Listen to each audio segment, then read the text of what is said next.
It's out of whack. It's totally smashed in. This port support piece got a big gap. We'll see what this thing can do. What's up, man? I need to be able to get this bike in the back of this truck. There ain't no way you can do that safely. We can make it happen by building you a custom air suspension trailer. This is actually my first one to build, so no pressure. That is awesome, bro. I'm Bill Carlton. I built my first truck when I was 16. And ever since, me and my guys have been out here creating with our hands. Building the biggest, lowest, baddest custom trucks and cars in the game. People don't come here for what they need. They come here for what they want. This is Texas Metal.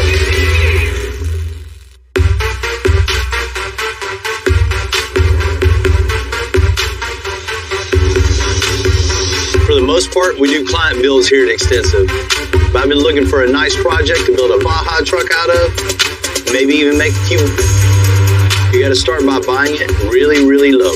My buddy Dave says he's got a truck for me that I have to come see. What's up, man? Hey, how you doing, Bill? Good to see you. Dave deals in vehicles that he buys at auctions. Most are ready to drive off the lot. Some are just a little bit more than parts. When buying a vehicle like this, you have to do your due diligence. This it? Yeah, that's it. It's hurt. Does look a little hurt.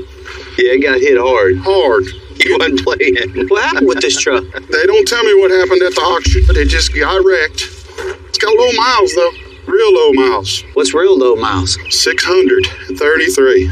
Oh, man. Good rear end, good motor, transmission. Man, it looks good for parts. Man, it's still got the new car smell. Oh, yeah, she's new. Just don't got new car look. Man, this interior's so new, we don't even have to do anything to it. You know, I was going to go ahead and salvage it, use the motor and transmission in one of my trucks. Oh, no, man. We can put this thing back together. You think so? This 2017 F-150 rolled off the factory floor with a 5.0-liter Coyote V8 engine. It's the perfect starting platform for what I want to build. Man, you can see the bed still straight with the cab. There's nothing wrong with the back of the frame. It's just the front. Man, I'm seeing making this thing into a Baja truck. A Baja truck? We can jump it. Jump it. Yeah, man. Man, this thing is missing a lot, Bill. Well, that's where you come in, buddy. Bill's not the kind of guy to scare easy. And seriously, I don't think there's anything he can't build. But this one needs a ton of parts and fixes. And on our dollar, that's what really scares me. Man, I didn't know we were picking it up to build. I thought this was parts. Yeah, that's what I admire a lot about Bill. He always sees things that other people don't. It is brand new, Bill, but it's in pretty bad shape. That means it's cheap for me, right? Yeah, we can run a special. We always do. Man, we're going to get it running. And you can come check it out, man. You can be there when it happens. I'd like to be there. Let me know. I trust you, but do you really want to take this pile home? Come on, man, of course. Yep. Most of the time, you should just strip a truck like this for parts, but I've been doing this a long time. You see the right truck? It's endless possibilities. We're going to turn a pile of bent-up crap into something that's going to be really cool, man. I've been wanting to build a Baja pre-runner style truck for a while. Street legal truck, you can race and jump. This truck is a perfect thing. We gotta launch it. By launch? So, how high are you talking? man, at least this high. Yup.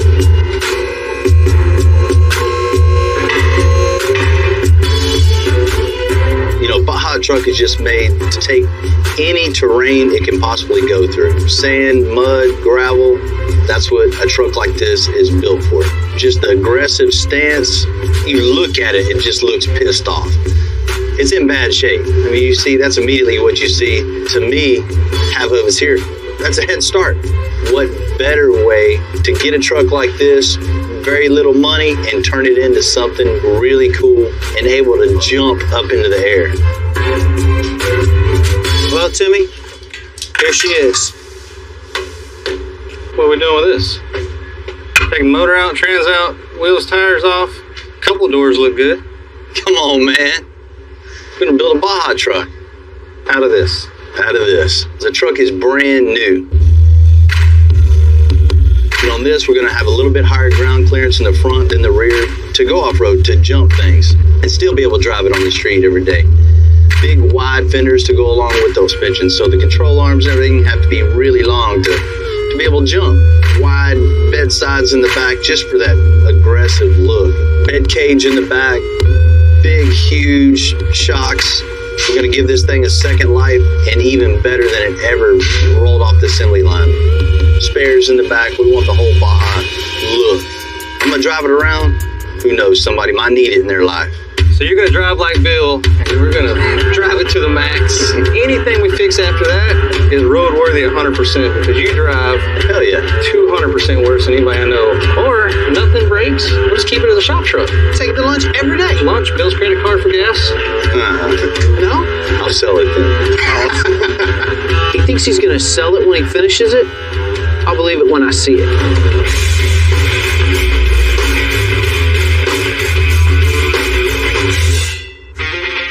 Looking at this truck, you can tell it got hit really hard in the front passenger side, and it's obvious we're going to replace body panels.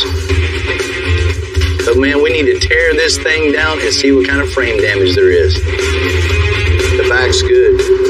I don't have any concern at all with this. Let's get the front of this thing all tore apart. Front end looks a little bit jacked up. You wouldn't even call it a front end. It's like somebody had already started repairing it. I seen it all wrapped up. Now I see it got hit way harder than I thought it did. Man, the whole throttle body's missing. Probably gonna need a new one anyways. Get some power. Well, let's get it tore apart, man. Let's see what else. Let's see what else we need. Dang.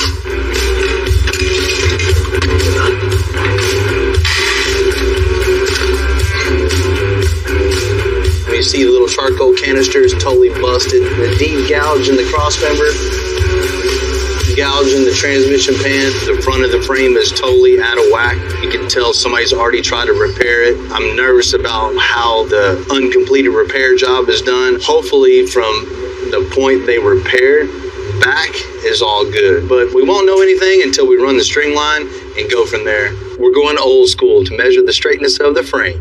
Plumb bob's just a tool of just knowing if you have a straight line or not. Sometimes you don't have a point you can just run a tape measure right off of. So if you drop a plumb bob, which is just a weighted string, that gives you a perfectly level string to measure off of. So you can measure from each side of the frame to the plumb bob to know if you're perfectly center on that. If it lines up with your horizontal string, you know you're off by an eighth. At the same time, we'll level this thing. So the level will tell us if it's out of whack this way, and the string line will tell us if everything's completely straight that way. It go up a little bit on the passenger side. Pretty good. Check out that front. Aha, it's out of whack. Make it level. Let me see how far off it is. The front end is definitely tweaked a little bit. It's a little off center. We want this thing to drive perfectly straight down the road. We want everything 100% in line, no alignment issues. We don't want it pulling off to one side or another. We're going to be abusing this thing. Well, I am. We're going to put it to the test. So I want to make sure everything's going to hold up to what we're going to throw at it.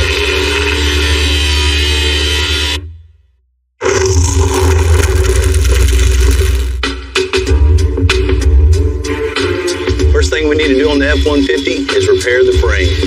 It's not just the damage from the accident, but the bad repair job.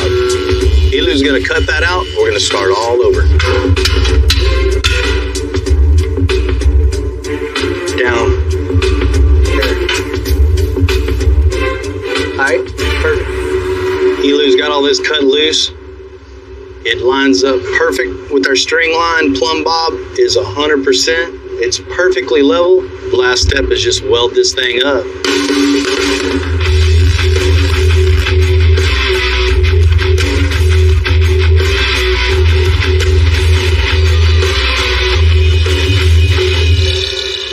Man, Lulu, that looks real good, man. Can't even tell anything ever even happened to it. It's just just not the frame needs to be fixed, but the whole passenger side core support was damaged in the accident. So Rudy's going to pull off the bad piece and install a new one. This F-150 has been in a real bad accident. So what we found was this core support piece, it should be nice and straight here and then curve out. But as you can tell, if we put a straight edge here on the straight part, we got a big gap here. So a little gap here is going to create an even bigger gap here on the end. So we're going to go ahead and pull this piece out, bring in a new piece. It's nice and straight. And that way, when our fenders go on, they should bolt up nice and perfect. So the core support is the structural frame of the front end. Our headlights, radiator, grill, bumper, all that bolts up. It needs to be nice and straight for everything to fit perfect.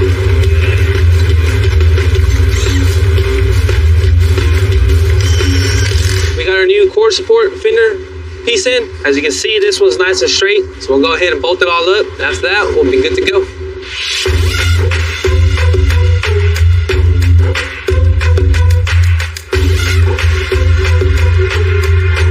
As much as anything else, I think we're in the problem-solving business. And today, Chad and Melinda, they got a good one for us.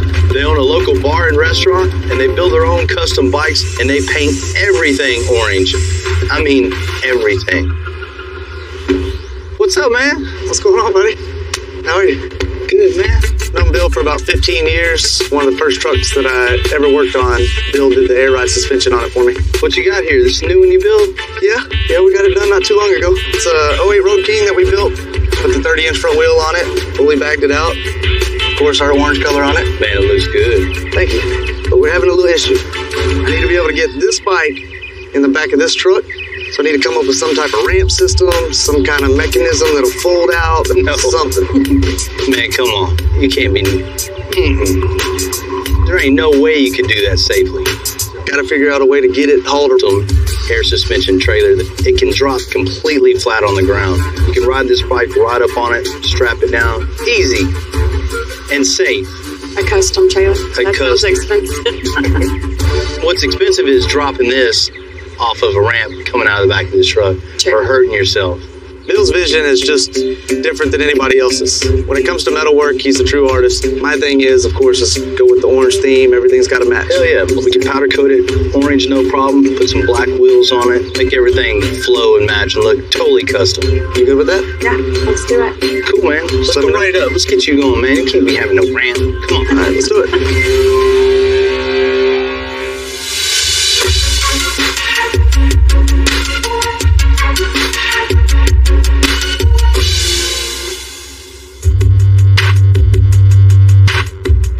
Back in 2000, I had an idea for an air suspension motorcycle trailer that is set completely flat on the ground. Had a bike, didn't have a truck at the time, so problem solved, air suspension trailer. A lot of people just see a steel rack, but when you have a steel rack, it's endless possibilities of what you can build. Anybody that's ever put a motorcycle in back of a truck, they know how sketchy it is and how dangerous and how much it's going to cost. And this just solves all the problems, just makes it super easy. Ride the bike right up on it, strap it down, air it up, and you're on your way.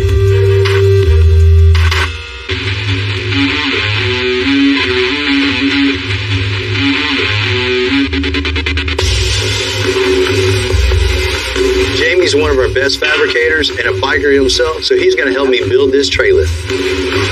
Thanks, man. Each and every one of these trailers start out on the same template, but we customize each one depending on the style and size of the bike. And this one, it's got to be orange.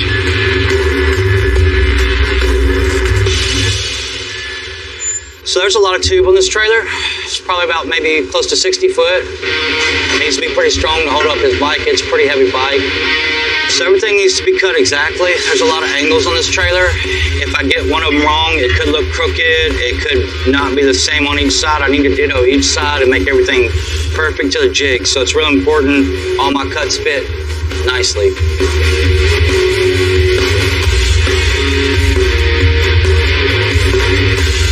This is actually my first one to build, so no pressure.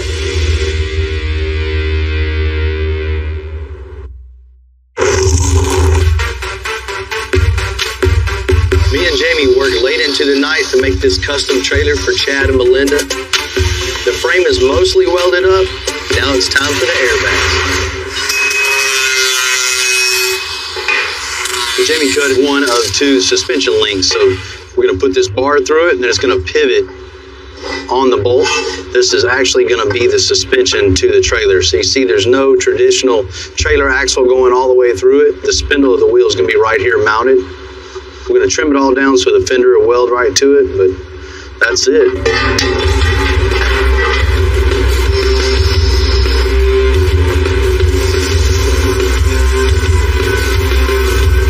When this thing's all done, it's going to be years and years of trouble-free towing.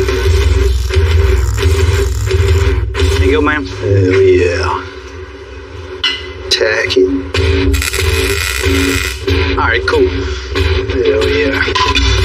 This is the same basic system we use on our cars and our trucks. And you can see when you put air in this, as soon as you hit a switch, the valve opens, air goes right into the bag, lifts the arm up, trailer raises. So that's basically the whole suspension in this thing.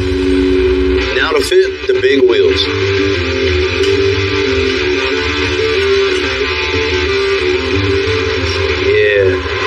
Up there, a few quick measurements, start wrapping it up.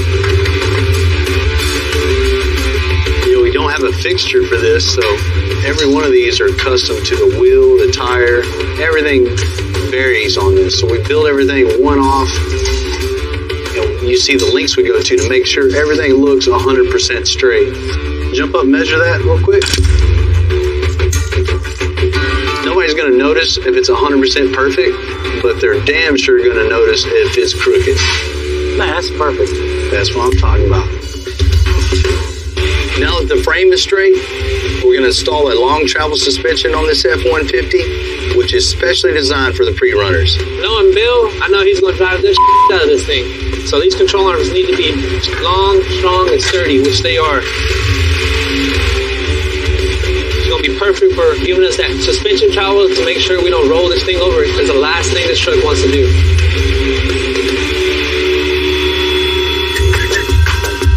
We're installing the coilovers and shock. A coilover is a shock and spring compacted into one unit. This allows adjustment for no purpose. Of course, Bill's gonna go with the biggest shock he can. He needs the biggest shock to have the softest landing. Push it down at the same time. The shocks keep the truck from bouncing, so it sticks to the road better, no matter how bumpy the road gets. We got our whole setup here installed. Our spindle, our lower control arm, upper control arm, our coilovers, and our shocks. Our wheel is going to stick out pretty far out from the body due to our longer control arms. Give us a little bit more travel on our suspension. As much travel as we can get, the better for us. Now, Elu and Rudy are installing the brakes. This thing is going to take a beating. It's very important to have super strong stainless steel brake lines. We don't want the line getting kinked up or ripped up, because if the brake line breaks loose and gets cut, this thing ain't stopping. We really need this brake line to work. Elu is installing the limiting strap. The limiting strap keeps the suspension all nice and tight, so when you leave the ground, it just won't overextend and get all in a bind.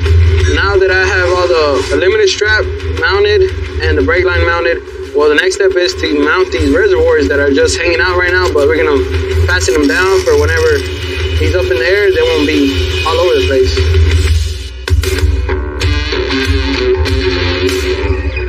That's in. That's perfect. The frame on this F-150 is good as new. To turn this thing into a pre-runner, we're going to add some reinforcements. I mean, 4,000-pound truck landing nose first, it's going to take a beating. So we want to build a brace goes from tower to tower. So when we jump this thing, the towers just don't fold in. They're so tall. And that's a ton of leverage coming down. Sounds good. We'll roll a piece an inch and a half, schedule 80, something real heavy. So then we'll bend it so it gives a nice little contour, little style to it. All right, man. Get my little notepad out here. Got 9 and 7/8. I'll roll it and we'll just lay it out on the table. I just want a little bit of. More, you try that No, that's good. Just don't want it straight. I want a little style to it. But going going off the little quick, simple sketch and the measurements and took off the truck and just transferring it over onto a piece of paper so it's actual size. Set my angle on the old computer here. As long as I transferred my measurements to my paper correct, it should fit perfect. First time. Should.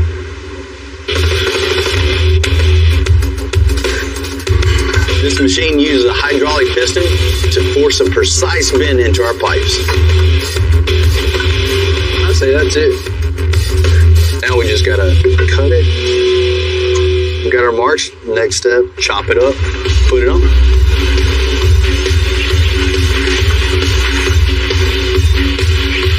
Think it's gonna fit, Lulu? Wow, we find out in a minute. We set it down. Man, that'll work. You know, with this being bent so much, it makes it weak here.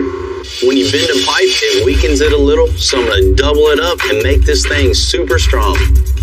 Let's bend one more. We'll kind of lean them apart and we'll have extra strength, man, for jumping. Oh yeah, it'll be a lot stronger.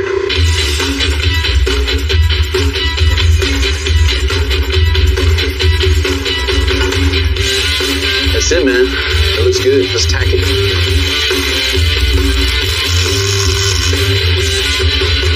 Man, that thing's gonna be super strong, Lulu. That's never gonna fold up on us. Right in the middle of this, man, to hold all this together, it'll be pretty tight.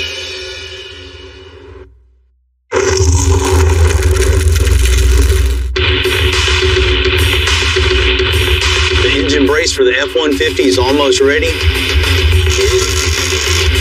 Rudy's burning out a plate so we can tie this thing all together. It's gonna be super strong.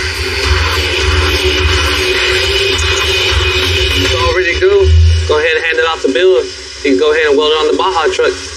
Ooh. How's that look? Man, that looks good, Rudy. Tack this thing in.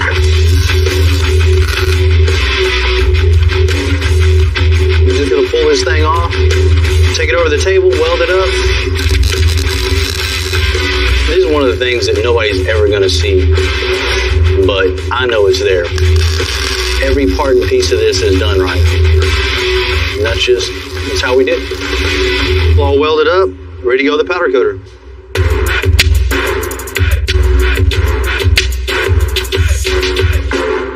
Because we're turning this truck into a Baja style pre-runner, it has longer front suspension. It's gonna make the wheels stick out farther than the factory fender wells. So I'm having Charlie and Fernando modify the fenders and the bedsides to make this thing all fit. Being that Bill wants to jump this thing, we need to make sure we've got a ton of clearance in here, so that way that when he does jump, there is clearance and the tires don't hit the inner wheel wells and he doesn't have a problem with that. So the first thing we're gonna do here is we're gonna drill out all the rivets that they have in here holding this out, and then we'll remove this outer shell, and then once we remove that, we'll trim it all off, and we'll use a piece of this to actually keep it extended out, and then we'll build our own wheel well and make it all uniform.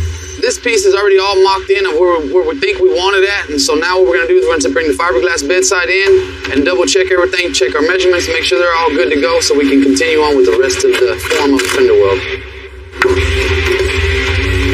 Looking in here, you can see how we made everything mount to the factory edge, so when you look at it all in one piece, it just, everything flows in like if it was made that way. You know, once we get it all mounted and attached to there, you ain't gonna know that we ever even did this. Where's it going?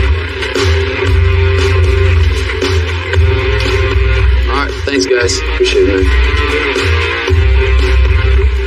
Charlie's laying out the fiberglass mat to mend this thing all together. It's gonna be super strong and super light.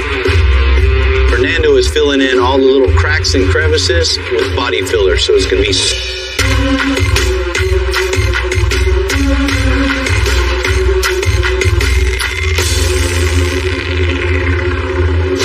And we just got this thing back from powder coat. Everything looks good as it always does. Chad is gonna be ecstatic. It matches with everything in his collection. So just gonna put everything in this tongue box. All the essentials to make this thing work is all right here.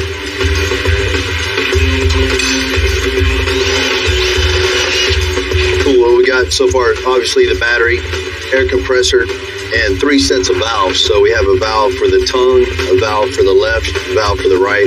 No matter what the load is, if it's offset load, you can add a little more pressure to the left. Or if you got a little more weight on the right, you add a little more pressure to the right. Ready for that tank.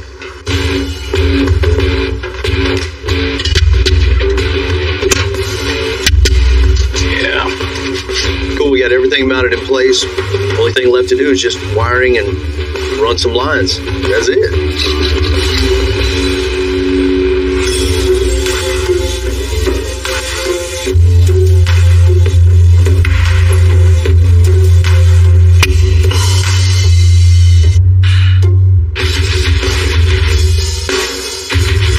Every Sunday. They're going to be showing up here any minute to his new bar, so I figure what better place to give him his trailer.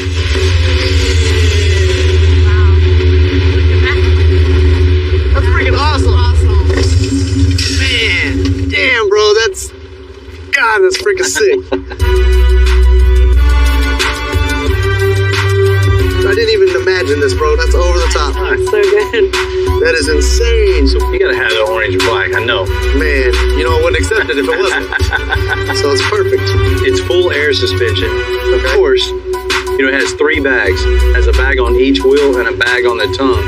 So you can leave this thing hooked up to any vehicle and drop this thing completely flat. So it's super stable.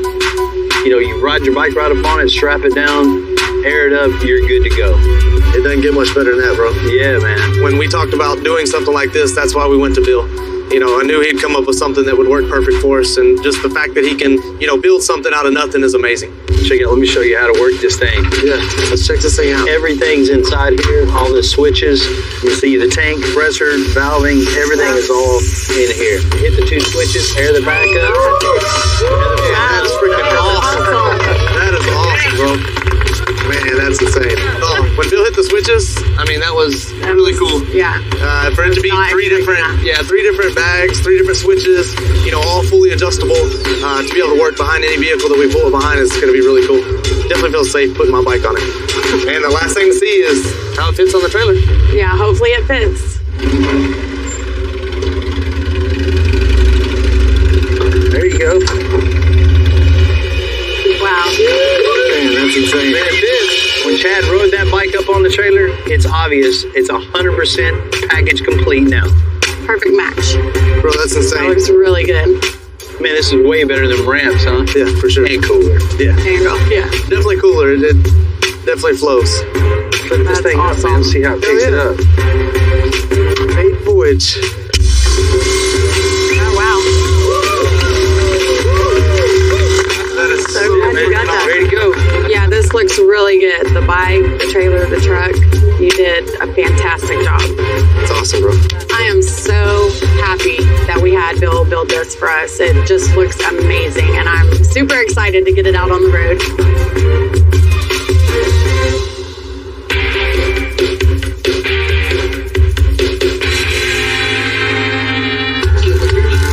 Now that the front suspension's all installed on the Baja, it's time to get that rear end in. But I'm just hanging off the back. Make sure the truck don't go forward. Good? Oh, we got to remove the factory leaf springs, but everything's in the way. The gas tank is coming off, and we're moving the exhaust just to get to that one bolt to get the springs out. You're good?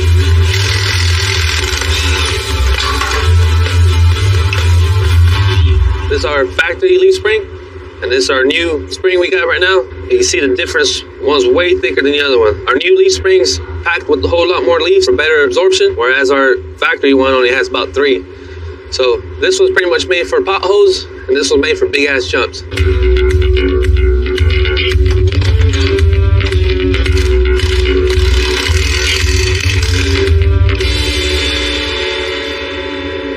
And now we got the leaf springs on. We're gonna go ahead and throw the rear end on there and bolt it up. Whoop. All right, hold it. Get that side fastened down. We got the U-bolt plates. Hang on for a second, Rudy.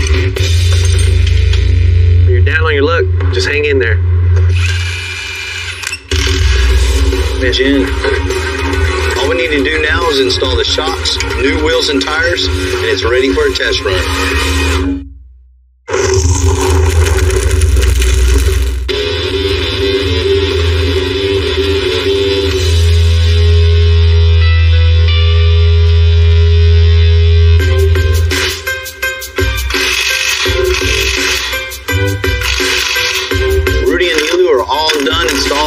leaf springs on the Baja F-150. I love how this thing's turning out. With the big shocks, 16 inches of travel, attached to the new long travel leaf springs. I can't wait to get the big wide fenders on it and go test this thing out. Matter of fact, we'll put the wheels on it, go see what this thing can do. The stock tires just aren't going to cut it, so we're replacing it with 37-inch high-performance off-road tires. I really want to see how the suspension does, how it reacts when it hits bumps and dips, and there's all kind of little fine-tuning tricks that you can do to this type of suspension. But, don't know till you really put your foot to the floor and see what kind of reaction you get out of the truck itself, putting bigger tires on it. It's always a concern for not enough power. I call this the spot test.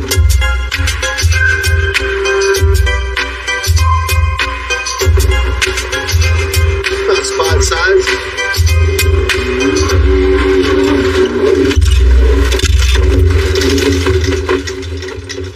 That was fun. Man, overall, it was a good run. I mean, there's definitely some tuning on the shocks, but we got to get this thing up in the air, at least over spot. I mean, it shouldn't be very hard to do. We need a lot more power and a lot bigger jump. When I get back, I'm calling Justin and put me one bad turbo system on here, man.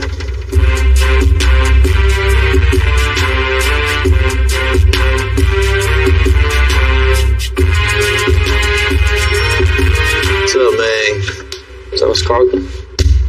So I want to launch this thing, and it just don't have the power to do what we need to do. Well, good thing you got this Coyote motor, man. These 5.0s are good platforms.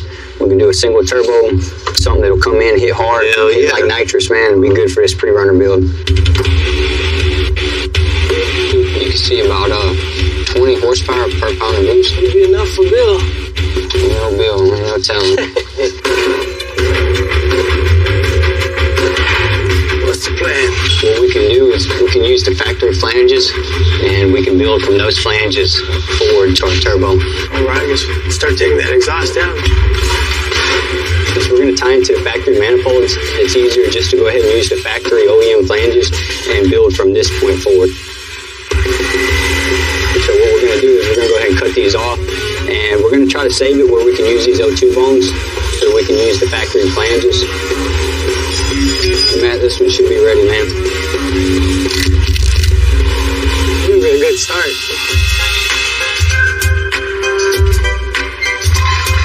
We'll start working on the hot side, which is everything on the turbine side of their turbocharger.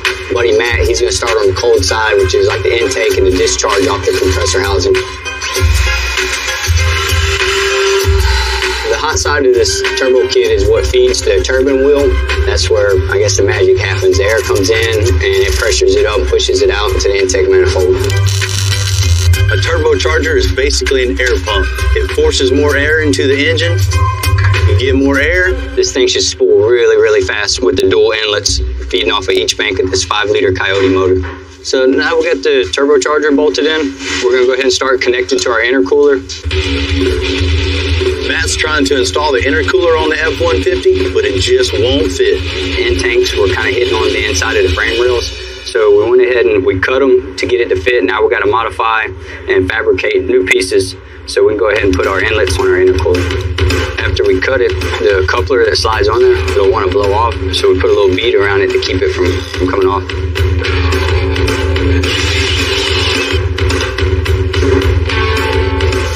I'm going to cut it on the saw and then make our bend.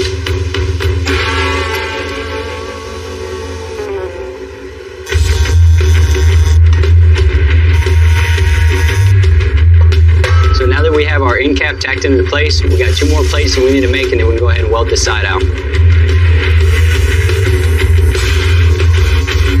Now that we have our end tanks modified on our intercooler where it fits in between the frame rails, we're going to go ahead and get it installed now. Looks like it was made to be there.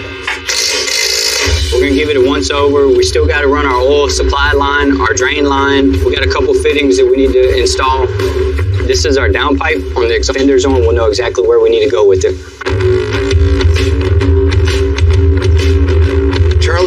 finishing up the body modifications on the front of this Baja. We'll set the fenders up here and rough them in and see what we got. Yeah. With way wider fenders and a fiberglass hood. Right now, I'm making sure that the fiberglass fender doesn't hit none of the original mounts on the cab or anything like that. So if it does, we're going to mark it now, trim it out, and then test fit it again and see how we look. Well, look at that. That's 100% better right there. Let's grab the hood. Let's do it. Here we go. This thing is going to be a beast. Yeah, it's going to look real cool. My dad always told me that when I was little, I loved getting those little die-cast model cars we had to put together. He would buy me one, and then he would see me put it together, and then he'd see me taking it apart, and then putting it together again. It was always a fascination in tearing apart vehicles and building something better than what we already had. Our biggest tool and one of my favorite tools is our plasma cutter. Before, there was plenty of parts that we would have to do hands-on, whereas now, computer does it all in what I would do before. Bill hates computers, and to me, computers is one of the biggest things I like to use.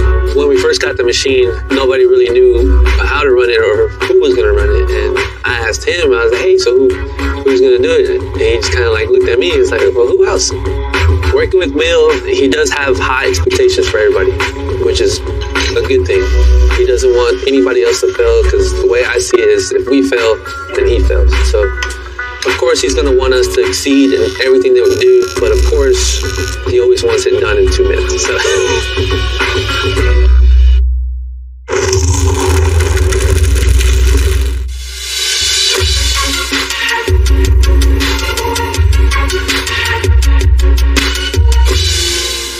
Finished the frame and the bodywork on the Baja build, but one day I'm gonna sell it. So I'm gonna pick a paint color that's just gonna turn heads. Charlie Murphy. So man, what you got now? Man, I need to pick a color for the old Baja. Man, what color are you thinking about? Let me get this paint chip off and see what's up. Probably one of them too. One of them too? That one right there? That's it, man. I chose a burnt orange metallic that'll make this Baja look like none other. So this is what we got here. This is the color that Bill wanted. It has a lot of pearl in it and a lot of metallic in it. And as you can see, it looks real good under the light. The first thing I painted when I was a kid, I painted a bicycle. You know, I started out rattle cannon, and you know, and it started from there, and everything just kind of escalated. And then I ended up painting a 71 GMC, which was, you know, my truck. Me and my uncle did it together, and that was an experience. And then from that point on, it was over for me. There was no going back. So this here is an unusual color for the Baja truck because half a gallon is pearl. Usually you got like 15, 20 grams. This one here's got 700 grams of pearl, and then it's got 600 grams of a different pearl, so that's half a gallon right there, you know what I mean? So this is gonna be beautiful out in the sun when he jumps over Spot's head. When I see something in my head, I know I can do it. I know I can do it. This F-150 was a little rough when I first got it. We transformed it into a totally different truck. Dave is in for a huge surprise. He has no idea. I'm heading out with my guys to test out this Baja truck. As promised, I've invited Dave to come check it out. Y'all got that truck done, huh? You're gonna be blown away when you see this truck. Really? It's not the same truck that we got from you. Damn, that is completely different. Now I can say I told you so. You sure that's the same truck? Damn, I cannot believe it. Yeah, man. So you can do it. Bill can do Plus it. in typical Bill fashion, you know. Gotta tear it up. Told you. You sure that's the same truck? Promise you. Come on. Bill, you sure that's the same truck? Man, I can see why Dave is shocked. This thing doesn't look anything like it used to.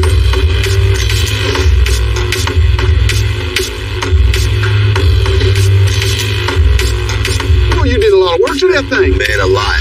Started off fixing the frame. We put the frame back together, so it's nice and straight now. The integrity's back in there. I never would have thought you'd have been able to fix it. We went ahead and took off all the old suspension, what was left of it, Threw on their new long travel suspension, put some big old shocks and coilovers in the front. Man, it looks good. Of course, you see the color change on the whole truck. Oh, yeah. You know, the grill, the bumpers, and the super wide fiberglass fenders and bedsides, man. That thing just looks so angry and pissed off when it's coming at you. It does. Little bed cage in the back holding the spares. Sounds like I heard a turbo on that thing. Yeah, man. You know, we had a little test drive and it just wasn't getting it, so it needed a little more power. You gotta have more power. That's always. Custom made a whole turbo setup for this truck. Big stainless exhaust piping through it, intercooler tubes, all that stuff. Did it right. We about to see how much power it's got. Yeah. Man, I said I wanted this thing to jump over Spot. Last time we couldn't even get it over Santa. Man, and now it's time to give it another try with that new turbo. There we go. Very good. Come on. Go.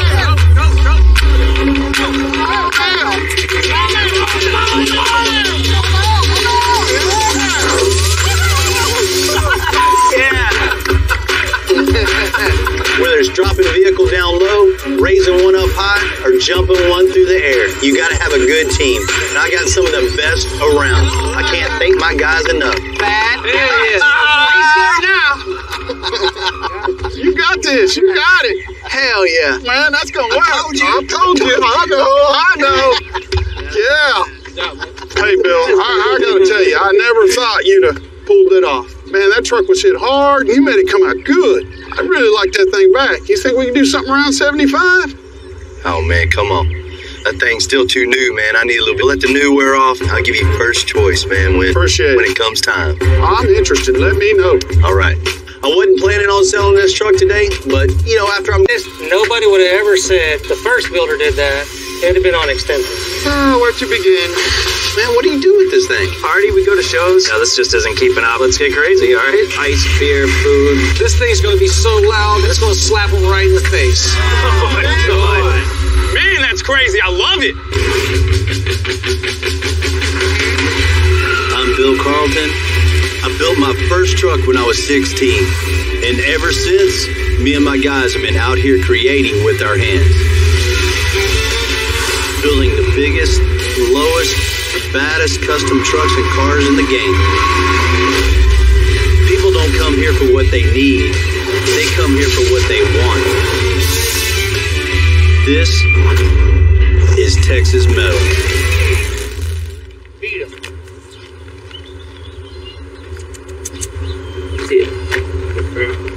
Every day on my way to work, you know, I always pick up some breakfast for myself. And I tend to pick up a little extra for the dogs on the streets. When I get to the shop, I usually have 3 or 4 dogs, extensive. You know, we like to take care of business. That's inside the shop, outside the shop, it goes all the way around. And when I say outside the shop, I mean the neighborhood dogs. You know, a lot of them are super friendly. They just come up into the shop, walk around, look around, check out the new projects, and go on with their day. Don't drop them off here, but the ones who need help, we got a big heart and try to help them all the time. After a little bit of TLC, you know, they become part of our gang. So just like everybody takes care of each other here at the shop, we got to take care of them and they take care of us.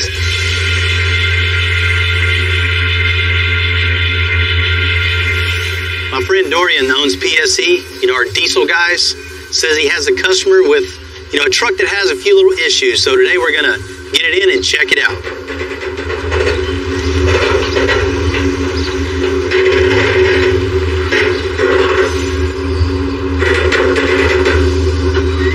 You know, hearing creaks and moans in a truck that high off the ground can mean multiple things. Could be just a little lube here and there, or it could be a catastrophe waiting to happen.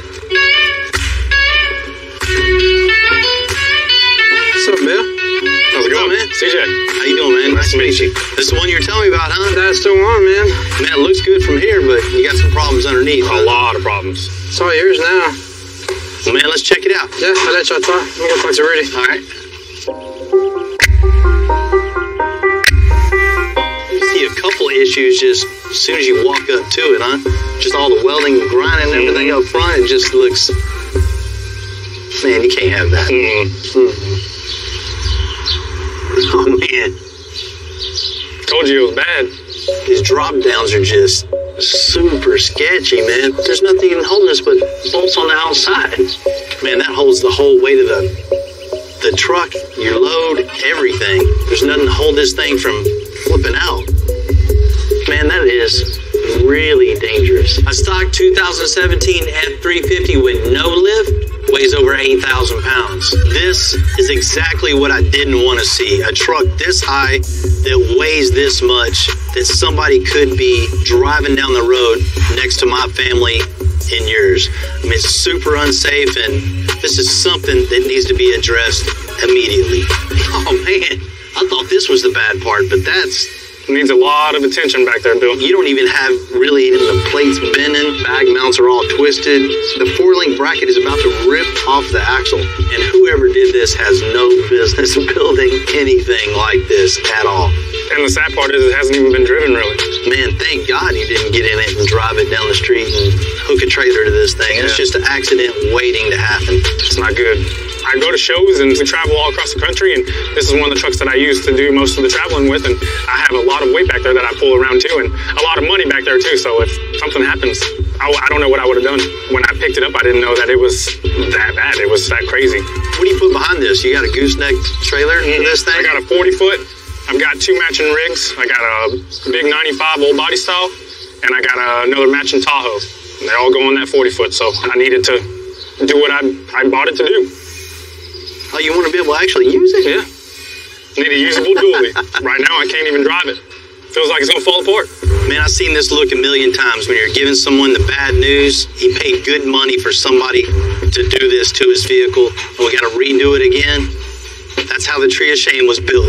Let's get this thing unloaded, man. We'll get going on it, and we'll make it right for you. I'm looking forward to it. Let's go make it official. Let's do it. You know, this is Texas, so everybody wants, custom vehicle. Because of that, there's almost an endless supply of customers that want to get work done to their vehicle, and there's plenty of shops around. Just take advantage of that. Don't really know what they're doing. They just want to make a quick buck, and this is a prime example. Unfortunately, we do see this quite often. You definitely have to be careful of who does your work for you. Especially on a project of this size, man, as heavy as this thing is, it's probably 8,500 pounds. That going at 70, 80 miles an hour and something breaking on this thing is going to somersault down the road and it's going to kill somebody. When we're done with this truck, this thing's not only going to look cooler, it's going to be way safer.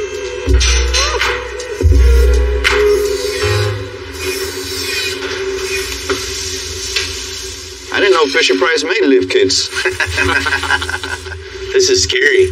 This is super dangerous. There is no kind of support here holding this to the frame other than, I think they have 1 or 2 bolts underneath here. That's it.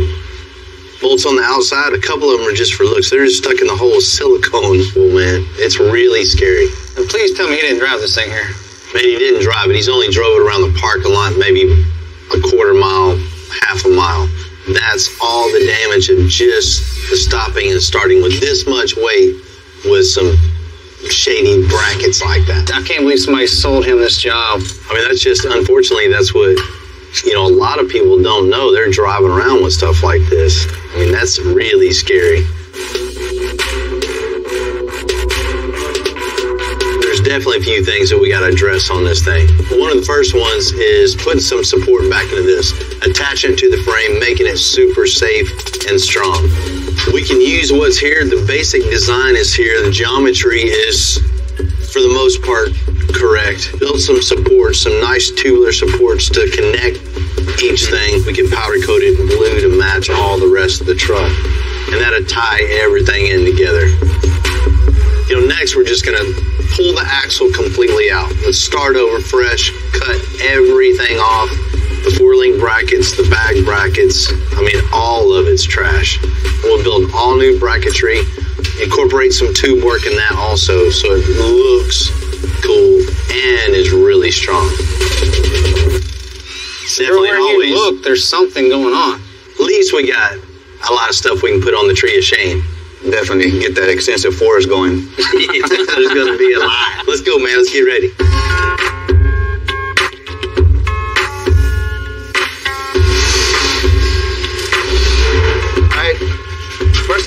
do, before we lift this truck, we got to release the air pressure out of the bags.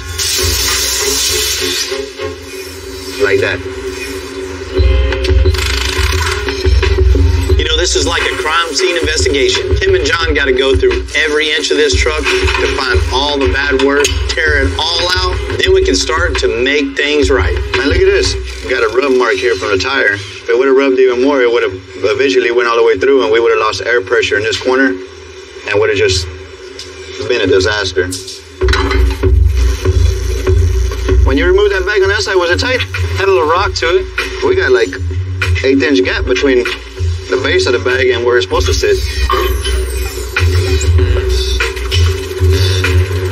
One turn and it came off. Look at that. Look how many threads was holding. Just one thread. They're uneven cuts, even strip bolts that are welded together. You know you're not supposed to weld bolts, right? Because they're weak. Had to cut the bracket so it would fit. You got a weak point on top, might as well make the bottom one weak too, huh?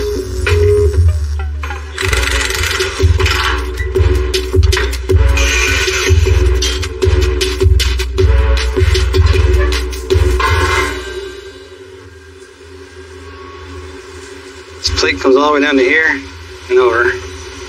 Here and over. And nothing But in it's the back. hollow inside, huh? And nothing tying them together. So all it is a big prop bar just peeling that metal away. You see, That's why it's ripped right here and right there. there's a bar 7 foot long. When that bar moves up, all it's doing is peeling this back like a tin can. This is the weakest point right here. It's just gonna start peeling that metal up. Where to begin? In order for John and I to even get started on this rear end, let's cut everything off of it that was done before, go back to stock, start over from scratch, and do it 100% right.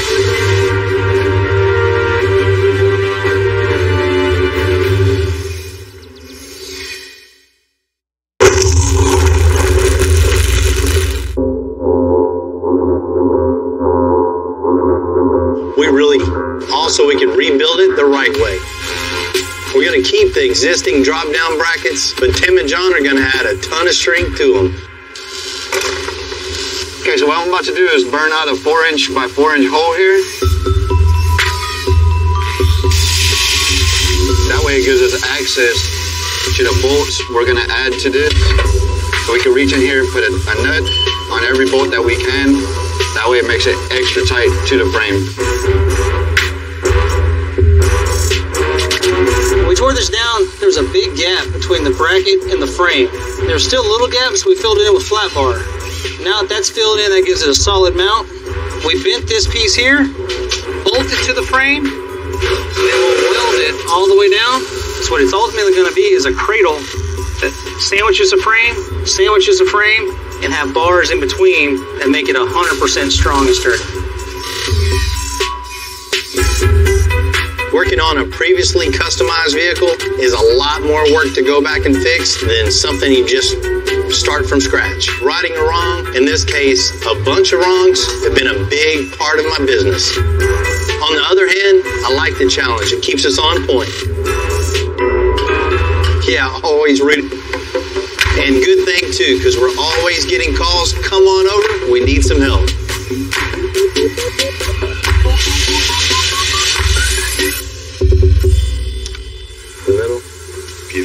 Hey, what's happening, man?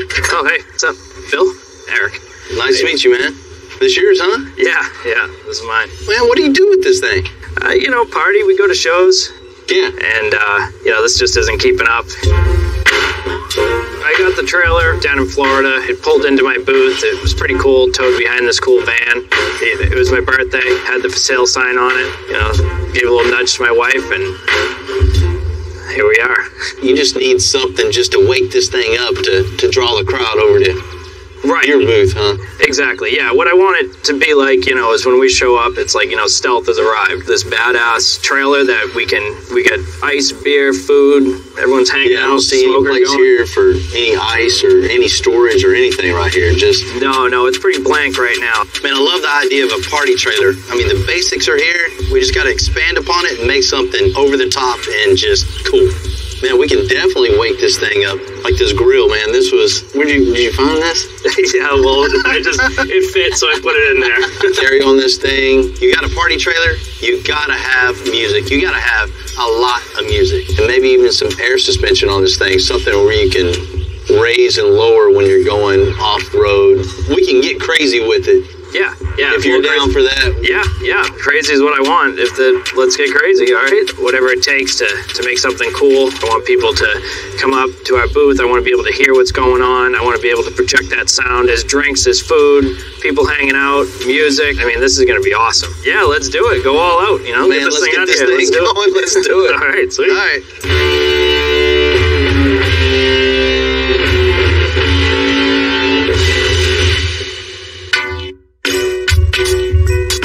Party trailer was a great idea. It's a great concept. It works okay. It draws some attention. But we're going to take this thing and just draw a lot of attention. This thing is going to be not just something people are going to talk about. Wherever show it's at, wherever event it's at, people are going to want to come see this in person. On a vehicle, you got to work around what's there. There's all kind of parameters to work with. Something like this, you just have a good time, only restricted by your imagination. And we're going to let our imagination just go crazy on this. You're creating a party and...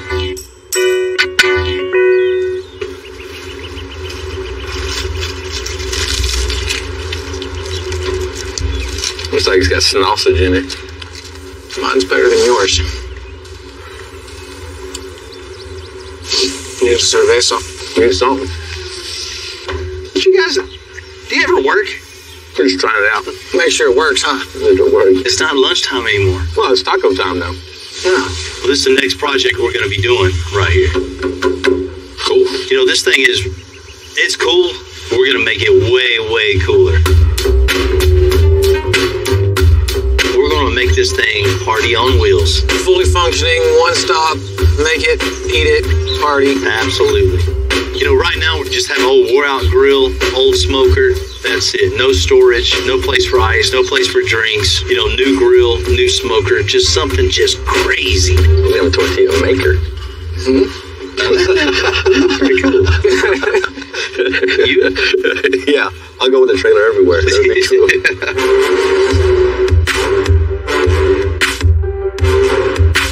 Next problem this thing has is suspension. This thing's almost riding on solid axle. We're going to put air suspension on this thing too. Going to car shows, events, and you know how loud some of those events get. So we want this to be the loudest. Not only loud, we want the lighting, we want cooking, eating, the total experience.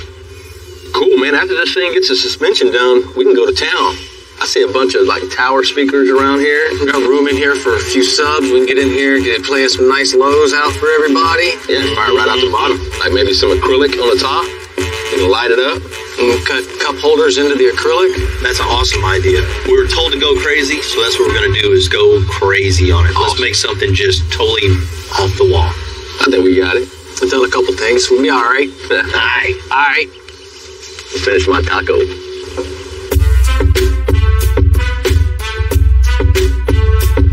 Turn this thing down, brother? Yes, sir. I guess taco time's over. It's time to tear it up and build a new place to eat. Let's do it. Going to? Hey, easy, buddy. Right now, we're going to go and pull all this wood out of here so Bill and the guys can do what they got to do. Yeah. There it goes. Easy enough. Wow.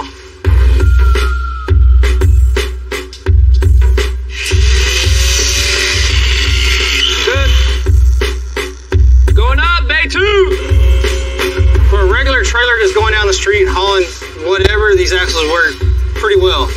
But with them having that big tire on it, it makes it want to bounce more. There's no kind of shock system to it. The 4-link system is going to be a way better system, especially going off-road, little twists and turns. You want a little more clearance out of it. It's going to ride a whole lot smoother than just this one axle right here. Yeah, it's probably a good thing he's changing it. It's all broke right here. It's all cracked. It looks like it's been broke a couple of times. They just kept adding weld to it every time it broke. At least it's at the right place now.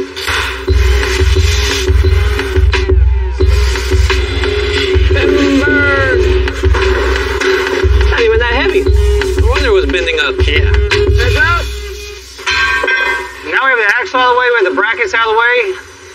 this all up and we can start fresh. So we're gonna go ahead and cut the smoker off. It'd be nice and easy if we could just go ahead and cut around the circumference of it. But unfortunately, it looks like there's more welds underneath.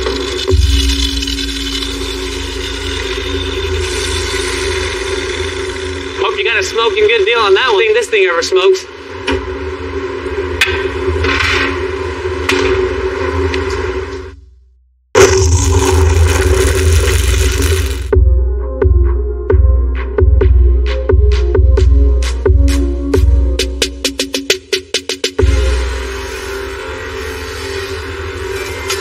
Because this is a party trailer, it's about function as much as form.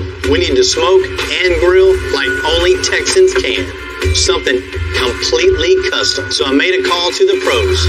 What's up, Bill? What's happening, man? What's up, bro? These things look good, man. Yes, sir. We got our beautiful heavy-duty barbecue safe smoker and a solid stainless steel industrial gas grill, man, that can handle the vibrations of the road. Built all by hand right here in Houston. Craftsmanship looks great. It's all primer for you, ready for that beautiful paint job you're going to put on it. And I'm excited to see what you guys can do with it. Let's get it off and Let's do get it. it going.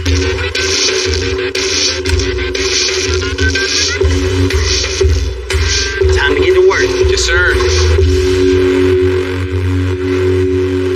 You know, it's a real critical part of building this party trailer is getting the cooking and preparation areas all laid out right. We got some really cool custom grills made for this thing, and super important. This time around, we're gonna make sure every part has a purpose and everything is where it's supposed to be. To improve the functionality, we're putting the grill and the smoker on the back of the trailer. What we're gonna do is take the existing barbecue pit and we're gonna drop it down, because if we were just to make these fit right here, it would be way up here. And you can't cook meat like that. You're gonna burn the chicken. This is a stronger joint than just butting something up and welding it all the way around. So we're gonna make a 45 here and then an offset 45 right here to kick back. Some people would just cut this off and just throw a tube down and kick her over.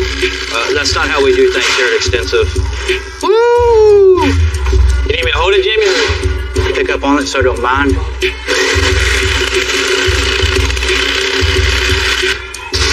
Oh! I was just gonna get a hammer. That works too. We're gonna use 3x3 steel so it'll hold up all that weight.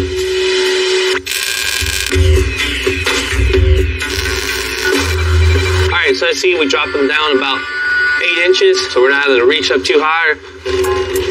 Go ahead and mount these pits and drill some holes for the mounting bolts. Yeah, straight. Whoa, down a little bit. Hold up.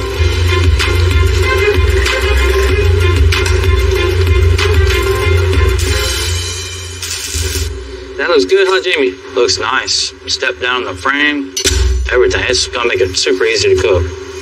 Perfect height, yeah.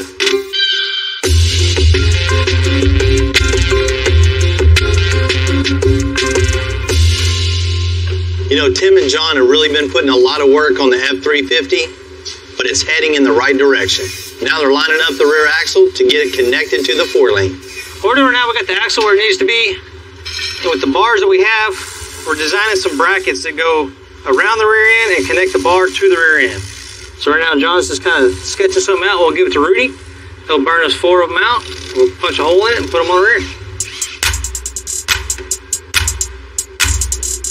Looks good. 4. Good beef jerky. Hey, boss. Hey, what's the plan? We need 4 of these. For a truck this size, we always try to over-engineer it. In that case, we use 1/4-inch plate for all the brackets and tabs on this truck, which will make it a whole lot stronger. We're gonna make sure that's flush with the rear end. When we do that, we know this is in line with this one, that one's in line with that one, because this is straight all the way across.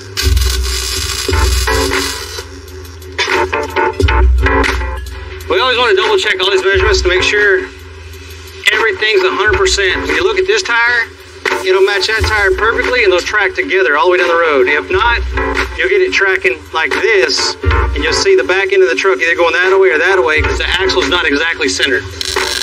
The reason we weld the insides first before we box it is it makes it a lot stronger. There's a lot more weld to the axle. A lot of people will make these already boxed in. They'll place them on the axle. Well, you could only weld the outsides.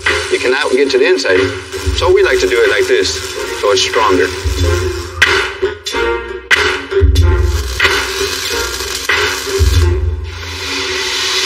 Some pretty good welds there. Myself on a pat on the back. Now that John's got all this welded in, it's really strong. This with some pipe rolled across here, some other pipe crossing it, it'll be fully welded all the way around, and it's gonna make a shape that's gonna make it extra strong. Yeah. We're gonna trace this one where it's gonna intercross each other. We'll cut this one will weld to this one, and this one will continue all the way to the rear end. This is gonna be extra fun. The only problem with running all this pipe work like we do is you never get a simple 90-degree cut or a 45-degree cut. Everything's a weird cope that you gotta do to make one pipe tie into the next. It's never really easy. There's always a challenge. But if you take your time and cut a little bit at a time, grind a little bit at a time, make it fit right, it'll just make the weld look a whole lot better with a tight fit. Time. It just takes time.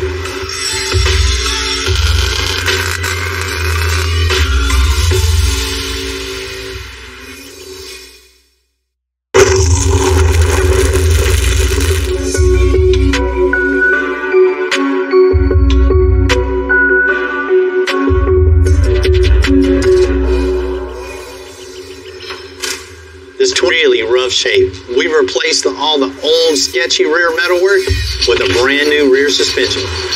We're going to mock it all up with the existing 4-lane bars.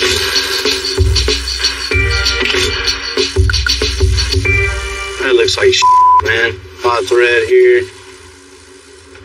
This bar is not only short, it's also bent at the end. From a splice. I guess they ran out of material spliced. I mean, that's one thing you don't do. Is splice a 4-lane bar. If we'd have left this like this and like this, nobody would have ever said the first builder did that. It would have been on extensive. So we can't have that. We got to make it look right and perform right. So what we're going to do is go ahead and build 2 new upper bars for this. You see right here where this one's all bent. They had this much of one stick left over and then this much of another stick left over. It looks like they just butted it together, beveled it, and then welded it to make one long pipe. The way it's welded together right here, it gives it a point to where it's been heated up. It could be brittle, or it could just break off altogether because it won't hold. So we don't want to take a chance in something they spliced together. So we just went and got a whole new piece of DOM. That's going to make it what we need, as strong as we need, as straight as we need, and it's going to... These are our new weld-in bungs. And the weld will go from there to there, so when it gets powder coat and everything is done, it'll look real nice and smooth. Perfect. All right, John, weld it out.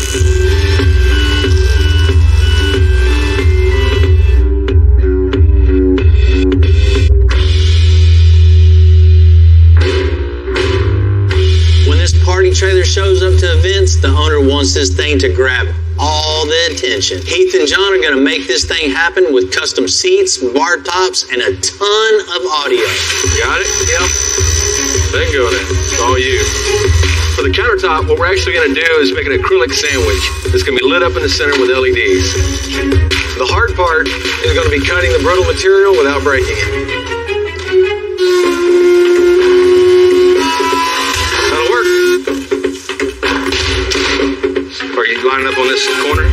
Yes. Well, then we're there. The last thing we have left to do is cut out the opening for the ice chest. Got this piece of MDF cut out as a template. Look at that. All we're going to do is transfer it into plastic now. Nice. the top so we can get the lighting in it. I'll use the black plastic as my template and just follow my plastic around and it'll be a perfect copy of what I've already got. Continue the process all the way down as we get all the pieces made. Once they're done, all we're gonna do is get someone to come clean up our mess. Yeah, good luck with that. All right, see what we got here. Nice. We decided to go with these boat seats. They can handle any kind of water, any rain, any mud, so that'd work out pretty good, but we can't leave them alone. What we're gonna do is we're gonna take the company logo and we're gonna put this on a piece of acrylic and light it up, mold it into the back of the seat, and that'll look pretty cool. All right, we've got all my badges made. So the next thing I gotta do is I gotta take and attach them to the back of the seat. So I'm using 1-inch PVC and attach it to the inside so that I can screw into that and not into the frame of the seat. I'll attach the badge to it, and these are just gonna be some transfer marks. When the filler hits them, it'll pick up the marker, and then when I pull it off, that line will be in the bottom of my piece, so as I'm sanding, I know to come up to that line and stop, and that keeps everything straight. I worked at a trade school for probably almost 10 years, and one of the hardest things was teaching them to sand. Anytime they looked at sanding, one of the hardest things to do is just kind of get in your head and know that I've got to sand this. It's your space, spend your time, and just go to town. Now that we got all these logo badges roughed in and ready to go, next thing we're going to do is put the party in them. We'll take them apart, get my elephant knife out, and get to carving on it so I can get these LED strips to fit. Once those are in, we'll get it wrapped, get it sealed up, and get them installed on the trailer.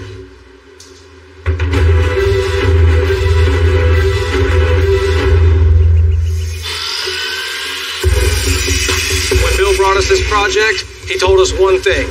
This thing had to be the loudest thing in the park, the loudest thing at the show, the loudest anywhere it went. The name of the game here is just as many speakers as you can fit.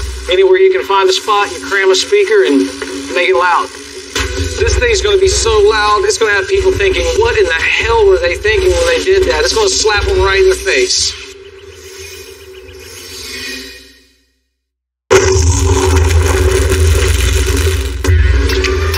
You know, the bar top and seats, they're done. And we got the party trailer back from Powder Coat. We just got to hook everything up, and it's tailgate time. Tom and I are doing the final install of the air tanks, bags, compressors. Hooking up lights used to be difficult, but LEDs have made it easier by 100-fold. Small, waterproof, and durable enough to go anywhere. I'm adding about 170 feet of LED lights. And because you can never have too much sound, I'm putting in a soundelier. I hope the owner has some earplugs. To say we worked a lot on this trailer is a total understatement. We put everything we can put in on this thing, and today we're going to give it back.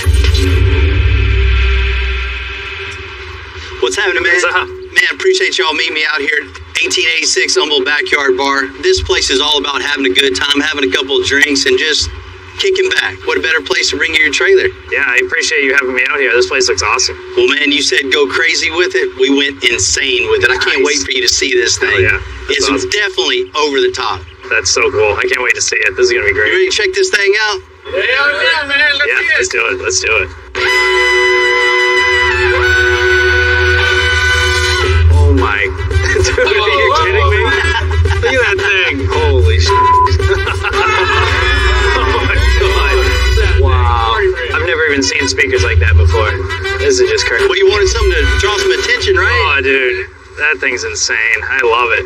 What's up, guys? You have something to do with this thing? A little bit. You all right? Great. What's up, good man? now. As you see here, we touched every part of this trailer, put air suspension on the back, so it's totally adjustable with a big, heavy 4-link on it, so it looks mean and nasty, too. Yeah, I love the 4-link. I can't wait to really get under there and look at everything you did. I can't wait to get it off-road, drop it down, bring it up. This is going to be perfect. You had old smoker in the back and a grill up front that you found somewhere. I'm not real sure. Yeah. Avoy's Pitmaker got you hooked up with the smoker and grill, centralized in the rear spot so you can, keep all the cooking back to the back and just worry about the party in the front. The old barbecue, it was trash, total garbage. And this new stuff, it's insulated, it's got all these layers. These guys are gonna set me up with everything I need, and it's just so much better than before. When it first came in, we sat down, we had tacos on it. First thing we figured out that it wasn't very comfortable to sit down and eat on. So we had to get comfortable seats in it. It's such a good idea to use boat seats because instead of the wood, now I don't have to worry about it. No matter what I throw at it, we're good to go. Bill gave us one other thing he told us. It's got to be loud. We need to power 6 or 7 cars, we put it all into one. 6x9s down the side, really just firing right into your gut. We got the 10s overhead. We got woofers down on the bottom. This thing is so loud, you'll be drawing people for at least a mile away. It is loud. That is make it a little bit better. We put lights everywhere. We even lit up the countertop. Lights in the seats, lights around all the rest of the speakers. This thing parties all day long. The way they put my logos on everything and they light up, the attention to detail is just unreal. It looks like everything in excess. Exactly what I wanted. You definitely got that. How about we fire this thing up and really see what it's about? Oh, Many 2-pound burgers or what? Heck yeah, man. Texas-sized burgers for a Texas-sized party. Wow. When Eric is checking this thing out, I can tell he's just amazed by what he's seeing right now. Check out the... I can't believe how much sound those put out. It's unbelievable. Overall, I am just totally blown away. I asked him to go crazy with it, and it's just totally over the top. Built in. This is crazy. Thank you for everything. This thing's freaking awesome. Got it, man. I'm bringing it out to SEMA, Glamis. I'm going to put it out front of my shop up in New Hampshire. We're just going to have a party everywhere we go. Party on wheels. Thanks for everything. Mm-hmm.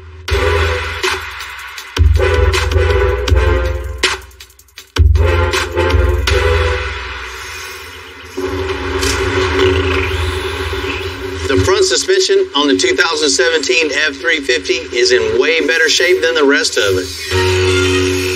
But we still have to clean up the shoddy metalwork before we even think about sending this out with our name on it. All we're trying to do here is knock the high spots out of it. We're not trying to make it smooth and grind it to where it's going to be paintable. They're going to come back and put some body filler on it and be ready to paint. Well, Tim did a great job grinding it off and cleaning it up for us. The next step that we will do, we'll come down with some Bondo. One nice trick that I've learned is for curves like these, you might just rub the Bondo on your finger like this, run it across, and you get a flatter surface that blends into the curve. And there comes the sanding next, which I'm finna start off with 36 grit, and then come back with 80 and finish it off. Now we're getting ready to prime it.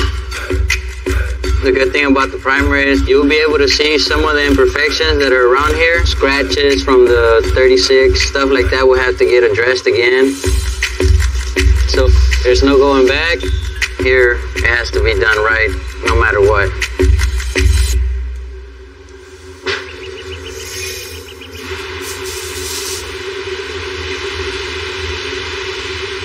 You guys did a great job on this. This thing's looking good. Ready to blow this thing apart and get it painted and coated, huh? Mm-hmm.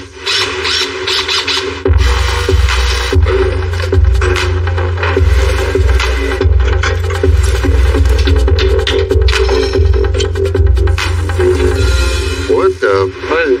A bolt weld on another bolt. Just when I think I've seen it all. This bolt's function was to hold this hanger to the frame. But I don't know what that bolt's function was. That's something new to me. That's custom. I guess we got a new berry for the tree.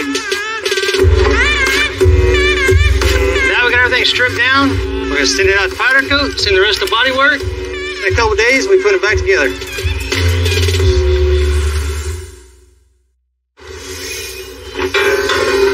So where are these going? Gotta find a new branch. Years ago, there used to be a big tree in the back of the lot, and everything we've cut off just get thrown around this tree. Eventually, a big storm came, knocked that whole tree down. Was coming up, started welding up here, and that's how the tree of shame got started. All this is stuff that other shops have done that we felt was unsafe.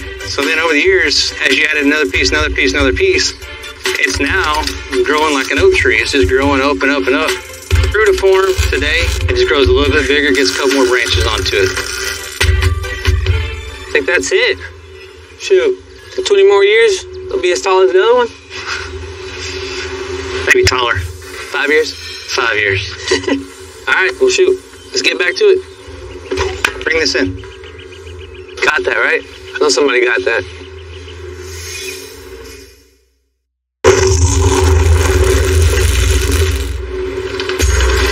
You know, there's a lot of work had to be done in this big blue F350, but now's the time to give it back to CJ and his family.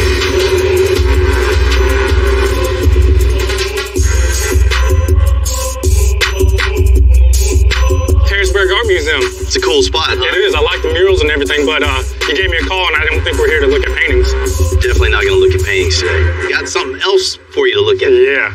You ready to check this thing out? I'm ready to check it out.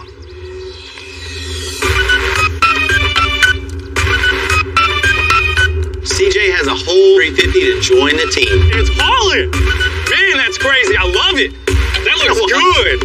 Hell yeah, man. God. I know it's been a while since you've seen that, It right? has, man. That looks so good. That is a killer setup. Killer setup.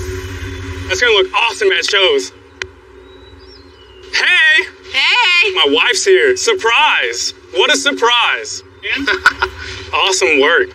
Looks good. Thank you. Look who it is. Little one, what's up? Bill had the whole family here, the whole fleet, and it was just super cool. CJ, when this thing came in, you know, you couldn't even drive it, much less put this thing to work. Once we started getting into this thing, tearing it apart, it was just nightmare after nightmare. Like opening a can of worms. It just never stopped. We went from front to back and got it rolling further now. Safety wasn't a big concern with the last shop, I guess. As you can see right now, problem solved. 6 all in the car. Yep. You see on the front axle was just garbage. Yeah, it was bad. It just looked like it was going to fall apart any second. We ground off all the old welds, re-welded everything, body worked and painted, made this thing look good. I mean, this thing's coming at you, you see it, so it's got to look good. Yep. And from that, you see the new 4-link bars going all the way back to the new bracketry on the axle. They had spliced together 4-link bars. Get that out of there. Yeah. That's all on our tree of shame. Yeah. Looks good. So we got it all bolted to the frame nice and strong, and we have tube work underneath there, connecting from side to side. Not just, you know, strong to do its job. It's got some style to it. Definitely. And now it looks amazing. The tubing, the support, it's just good that he went through every inch of this truck to make sure that it was perfect. As far as the rear axle, we just started fresh, cut everything off, welded everything up, and just made you some cool bag mounts, 4-link mounts, and it's all artwork. It's a piece of art underneath there. And now we get to haul with it. That's it. Put it to work. You know, looking back on this project to see how bad it actually was to where it is now, you know, having to rebuild all the underneath of this thing to make it safe for CJ and his family, you know, it's just something we had to do. We had to make sure it's right. Bill, man, you killed it. From the suspension, everything you touched, amazing work, amazing work. I get to haul, my family's safe in it. I couldn't be happier, man. To be able to use this truck and have my family with me on these trips is awesome. I feel safe, and I have a very reliable truck to get from my house to each show. You know, most of the time when you're building a project, you start fresh. You know, this project we get in A to C and ended up going all the way to Z. I mean, there's a bunch of hidden issues that we had to address. I mean, that's what we do. Make it safe, make it cool, little step. So how much more money do I owe you? This little puny bumper. And I ain't gonna cut it. This thing's finally starting to look like something. 1934 Buick. It looks perfect. I'll tell her we're cutting this up. We'll take this original engine out, put a late model Chevy in it. We're gonna piss some people off. We're gonna show it the respect it deserves. Get some shocks in here. He wants this thing to be able to drop on the ground also. Holy that's beautiful. And it's not yellow. I'm Bill Carlton. I built my first truck when I was 16. And ever since, me and my guys have been out here creating with our hands. Building the biggest, lowest, baddest custom trucks and cars in the game. People don't come here for what they need. They come here for what they want. This is Texas metal.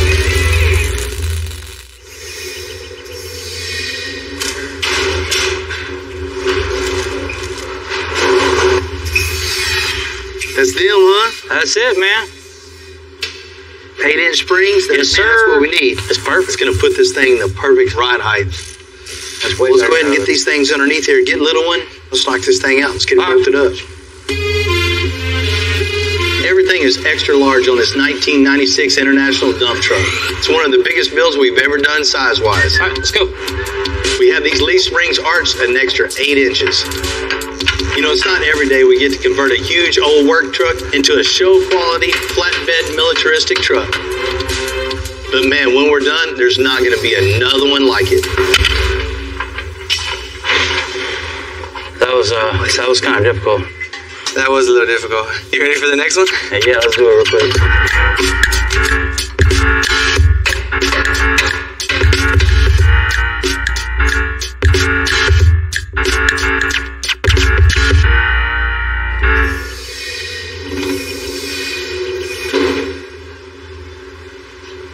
I know that look. Yeah, we got a lot of stuff to do to the dump truck. A lot. I mean, rear suspension, parallel 4-link with the big, huge triple convoluted bags.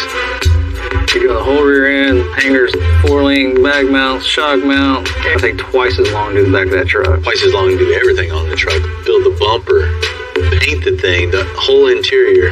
Wasn't the engine really messed up? Yes, that reminds me too. I put a call in with the one-way diesel guys. They're coming down, and they're going to tidy up the engine compartment and get this thing running good. At least we're getting a custom-made bed for it.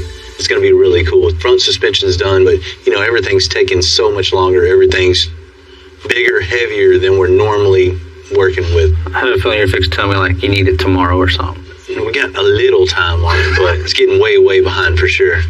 Ready to go get after it? Well, let's go. Let's go do it, man. We already tore the bed off, made and installed the hangers. Now we can get going on the rear suspension. We got a super huge truck, so we need some super huge bag mount.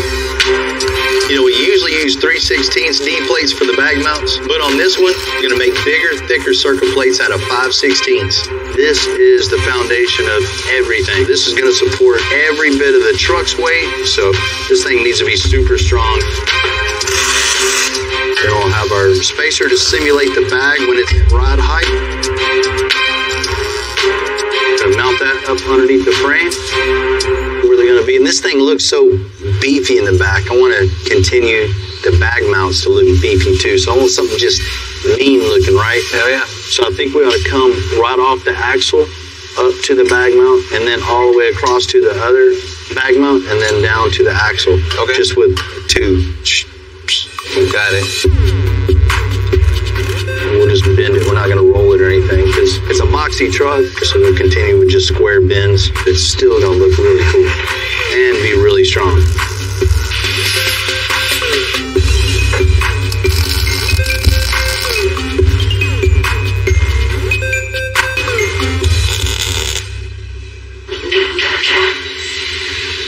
Looking good, man. We got the diagonal link, got the 4-link, got the bag mounts. You know, one more step. Shock time. That's it. We need a bottomed out measurement of our shock. So that's why we made a quick jig. Makes it super easy to duplicate. You know, with the really large size of this truck, you know, it's going to need some good dampening shocks, especially with the big triple bellow bag. You want something that's going to control the bounciness. I mean, that's basically what a shock does. It controls the rebound of the suspension. You know, sometimes it just looks like we throw a shock in place. Oh, the building suspensions, placing shocks. You learn what to do, what not to do, and you improve each and every time. Every vehicle is a little different as far as weight, the angle of the shock, how stiff the shock is, relating to the weight of the vehicle, to what type of suspension, how long the suspension bars are. I mean, there's variables on everything. You know, we got some good stiff shocks at the proper angle. This thing's gonna ride really, really good.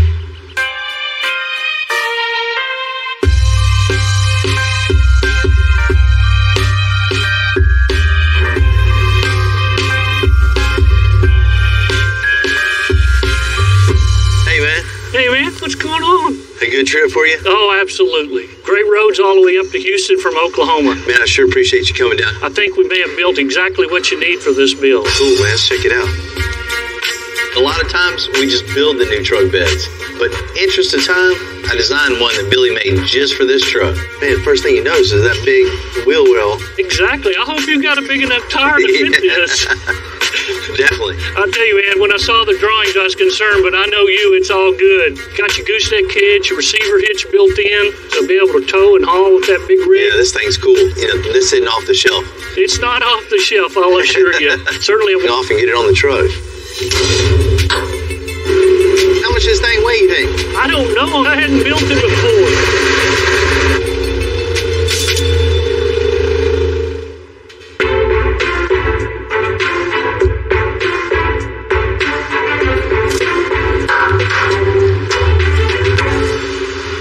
What's going on, man?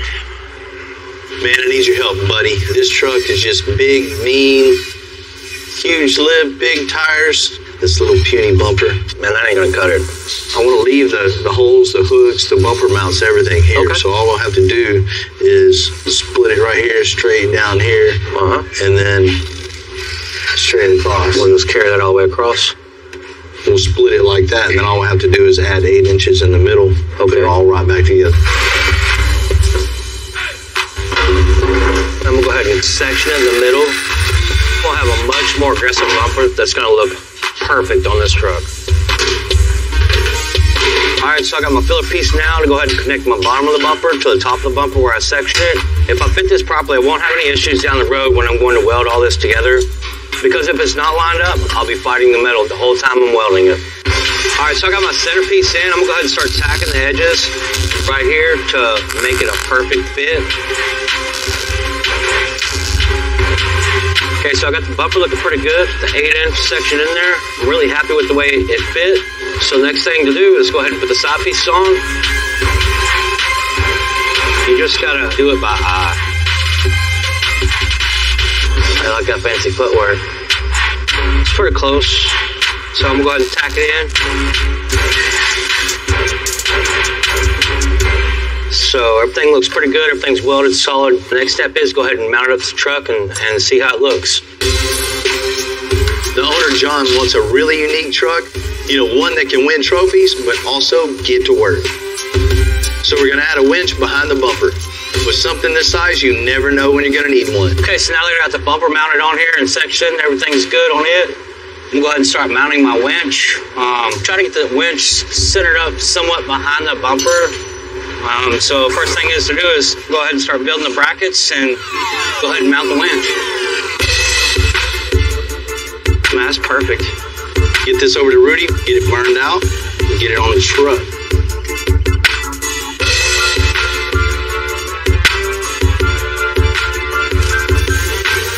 Winch bracket, I'm gonna go ahead and stick in the brake and put a 90-degree brake on it. Once I'm done with that, I'll go ahead and bring it to the truck and fit it up. Now that I got my winch bracket bolted to my winch, so I'm going to go ahead and put some tack welds on it. Then I'll go ahead and put my bumper on it and check my clearance. So this is pretty much a slide for the cable. Basically, we're trying to center this up with the winch. We don't want it too high, we don't want it too low. We want it to be centered so when it winds up or unwinds, that it's not in a bind. But it's pretty important to get this pretty close to the center of the winch, the drum, and then it'll be right.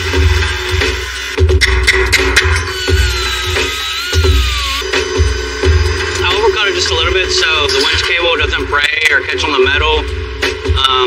Pretty happy with it, looks good, looks right where it needs to be, so he'll be able to help people out or help himself out in a bind.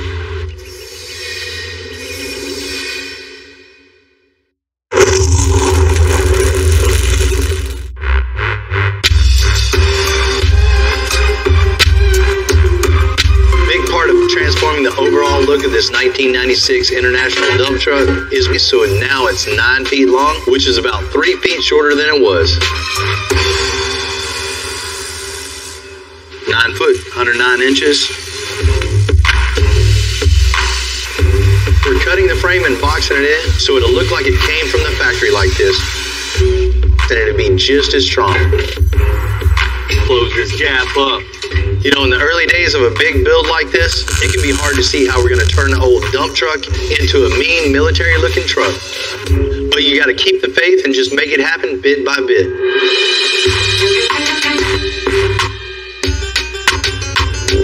You know, when a custom car guy and an antique come together, that's just a combination to make something really cool and over the top. You know, Javier's in a lowrider club. He's got to show up and show off. He's got to keep his rep up. We built a ton of cars for Javier, like this 46 Chevy right here. And anytime he calls, we're happy to help. Hey, Bill. How's it going, man? Good to see you. Hey, real good. Good to see you. Man. Good to see you. Man, your cars are looking good. Oh, man, thanks. Remember this one? Yeah, that thing's still looking good, too. And you did a great job on that. I'm a welder by trade, and I know his welds are perfect. Funny to say that. Before you know. And you've done 3 for me. I've got 1 more for you, though. Let's go check it out. Let's go. Man, that's a good-looking car. 1934 Buick. This thing's like new. 80 years old. I found it in North Carolina. Guy had it in the garage for years. This thing was top of the line back in the day. You don't find many 1934 Buick Model 57s looking this original, this clean. Well, what do you want to do to this? I mean, it looks perfect. You know, Bill, I like driving. And right now, I can't drive this thing. The car's not reliable. It overheats. So I want to be able to go where I want to go and not have any problems at all. So what's under the hood now? It's straight A. You want to look at it? Wow, this thing is cool. Pretty old, isn't it? Straight 8? You don't see that a lot. No. So you want to take this original car, take this original engine out, and replace it with something else. Bill, that's what I want to do. This is one of the very few times that I'm a little hesitant about taking this car apart. We're going to piss some people off. Definitely. Some people are going to be mad. You know, a lot of people don't like changing parts. They like to keep cars all original, but I like driving them. So original engine out, put a late model Chevy in it. That way you got your reliability, fuel economy, power, something you can just get in and drive wherever. That's what I want, Bill. That's what you're going to get. If we're already going that far with this thing, we might as well put some air suspension on this thing and get it down really low. I know how you and your boys like to ride low. We roll fast, but we also roll low. Gotta lower it. You gotta lower it. You know, to even get this thing a little lower, we'll put a little bit lower profile tire and take these wheels and change the color. Just make it stand out a little more. Yeah, let's do it. That's got to be it. We can't chop the top or cut the interior out or paint it a different color or anything. I mean, we're already committing blasphemy with the Buick people. You ready to piss some people off? That's why I called you, Bill.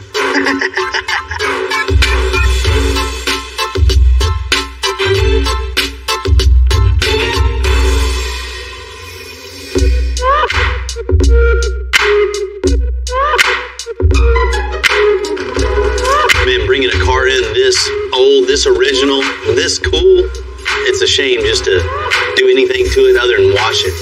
And we're just going to tear it all apart. I have my reservations, but I'm glad it's here. I'm glad it's us that's going to get our hands on it. We're going to show it the respect it deserves. And, you know, this car is so original. There's nothing been done to it. So we're going to be the first ones to do that.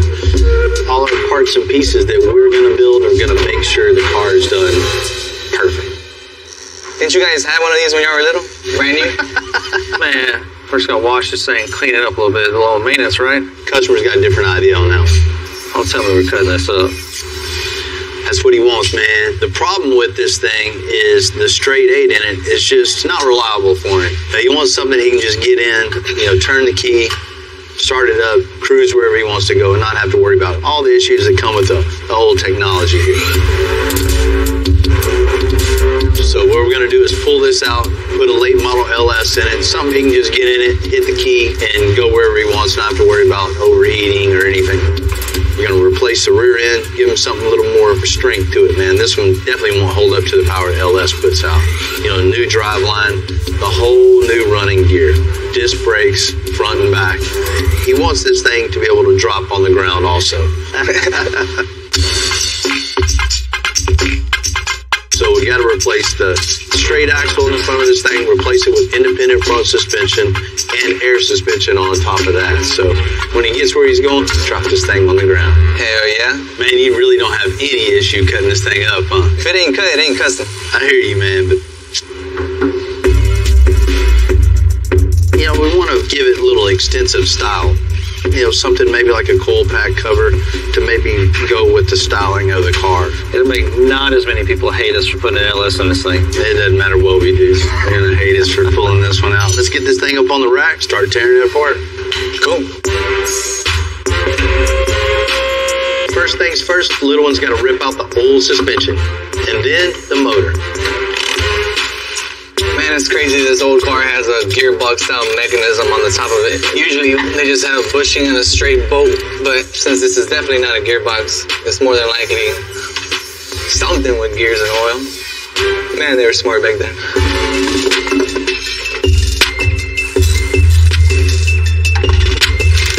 Everything's pretty much off the bottom. Now we can go ahead and just get this grill off. Then we can pull the engine out. Whew, that was heavier than I thought.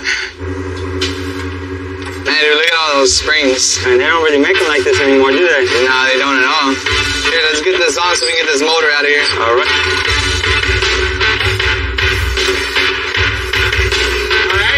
Back it out.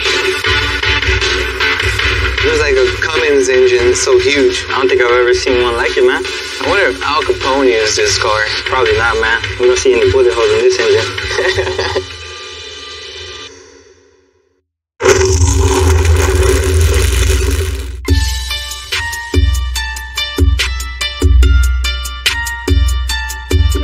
Designing the suspension on this old school Buick definitely has some challenges. None of our off-the-shelf parts are going to work, so Ryan's got to get busy by making all custom parts. We're going to start now with making the mounts for the two links. As you can see, what we get to work with here, you know, we would typically just make our own cross member, but with the structure and everything that's going on here, I don't think it's necessary. We can reinforce this and build brackets off of this, and it will work just as well, and it will look great. That's perfect. Taking my templates over to Rudy so you can burn them out. Hey, dude. What's that? Is that quarter? That's quarter. That's quarter. I was going to have you cut two of these out for me so I could just cut this while you were doing that, but since that's quarter, I'm just going to make you cut all of them out for me. I know you're not doing anything over there. That's what I'm here for, right? Appreciate you.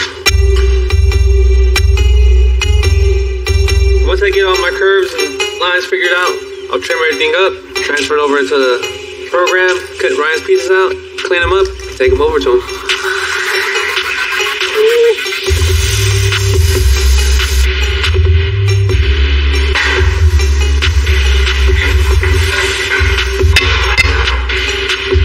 Alright, so after I get my pieces cleaned off, get all the slag chipped off of these, I'll take the template and mark the lines where I need a bend.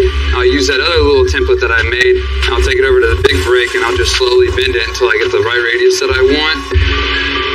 Everything we do is trial and error. I'd like to get it on the first time, but I don't always work out that way.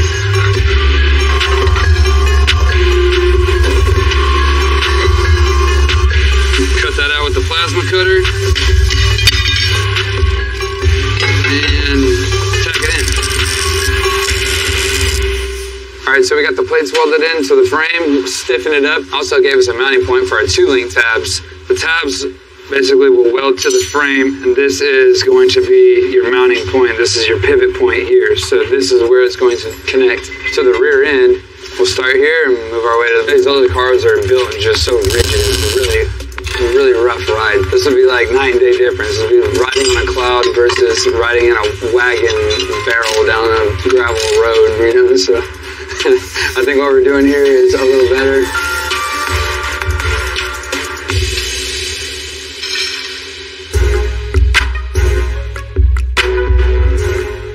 Dang, man. Yeah, that's pretty bad, man. This thing is rough, dude.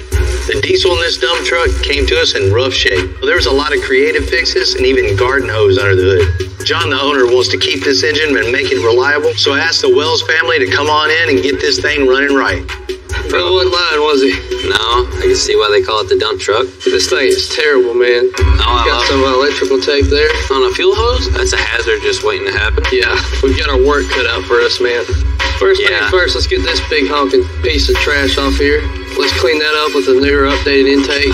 Help it breathe a little more? Yeah, get a little more power out of it. We need to change out all the radiator hoses, get all this stuff cleaned up. Watch out.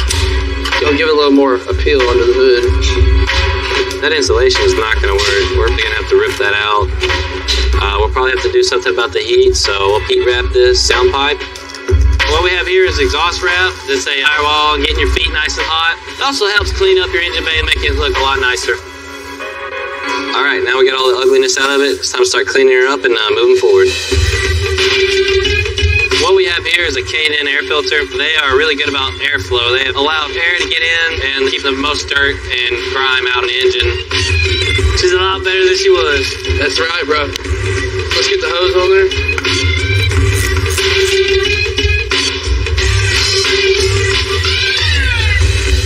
Last thing we gotta get taken care of, the safety hazard of this wiring. Yeah, I hate for something bad to happen there.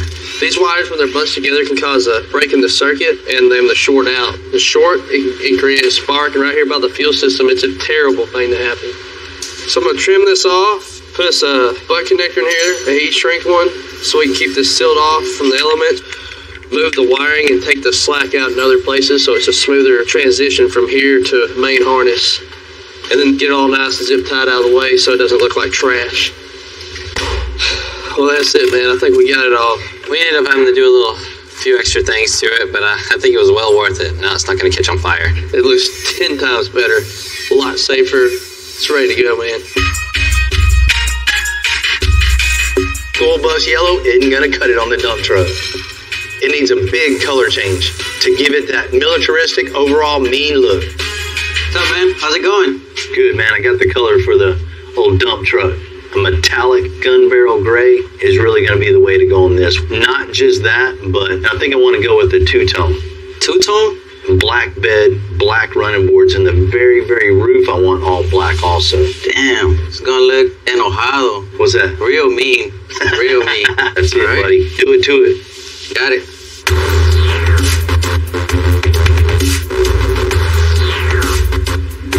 I want something on this truck that's really going to stand the test of time. I don't want Army green. I don't want the Desert Storm tan. The gunmetal gray is definitely going to make this thing look really cool, give it an aggressive look, and still be custom.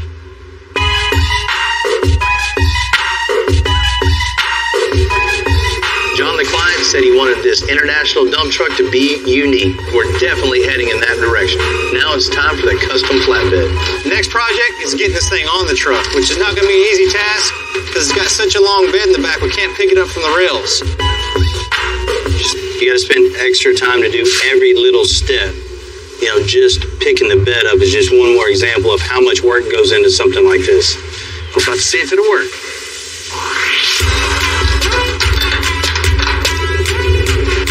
Gunmetal gray, the black, it's just going to tie together perfectly. Ready? Yeah. We'll bolt it down from there.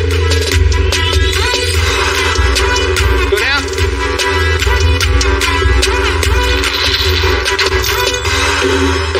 This is a big ass bed. This thing's finally starting to look like something. It definitely gave it the industrial look that he was looking for, right? Definitely no more school bus now. This thing looks mean. Man, it's a good day. We'll get the rest of this thing tomorrow, mount this bed, start building the running boards on this thing. Good night.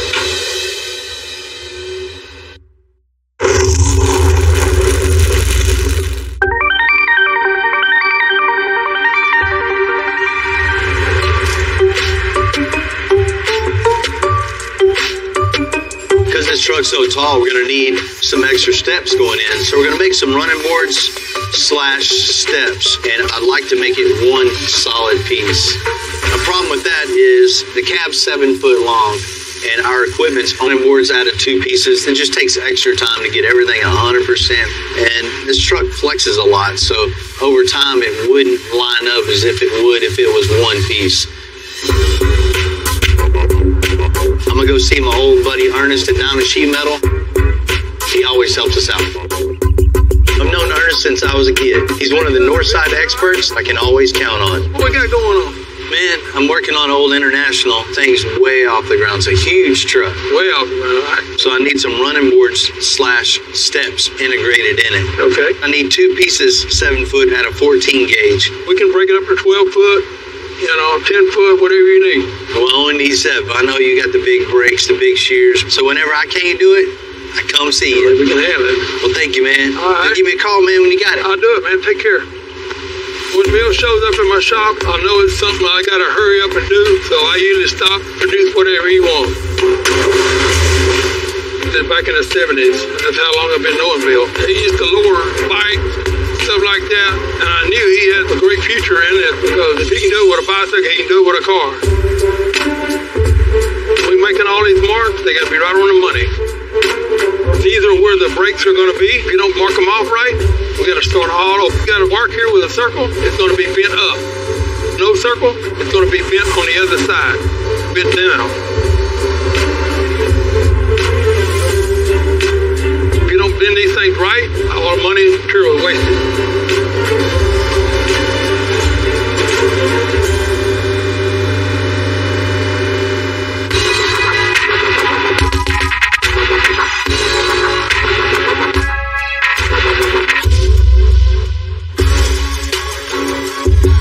Undercarriage of this old school Buick is structurally different from most of the vehicles we work on. They just don't make them like this anymore. There's not a whole bunch to the rear of these cars. It's real thin sheet metal and a lot of wood, so we don't have a lot to work off of, and I don't want to just weld straight to the frame rail because they're like 10 gauge. It's real thin. So I'm making a foundation basically to be able to, build my rear suspension off of. What this is going to do is act as part of my frame. We'll get some bag brackets on there, some shocks, diagonal link, and we'll have a brand new suspension on the rear of this car. That's it. Let's do some shocks. Let's do some shocks in here. With the way that I'm putting the shock and where it's going to be placed, I just want to bag is never going to hit it.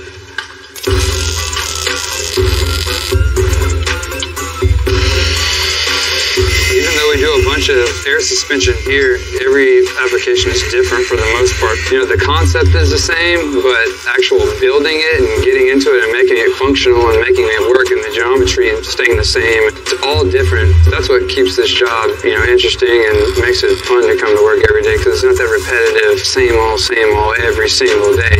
But it's done back here, and now we get to move on to the front.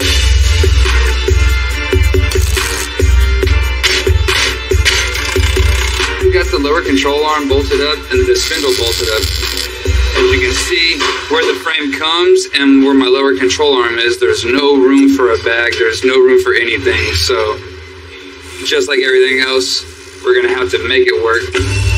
Decompress with no air in the bag is gonna be 3 inches, right? I'll take this 3-inch block, describe a line all the way across. Judging by the looks of this right here, my tie rod's gonna be somewhere in this area here. So I'm just gonna go ahead and just cut what we need with the plasma, make a plate to fill it. For the most part, I got everything cut out. Right now, I'm gonna get some 4-inch flat block to make my fill piece here.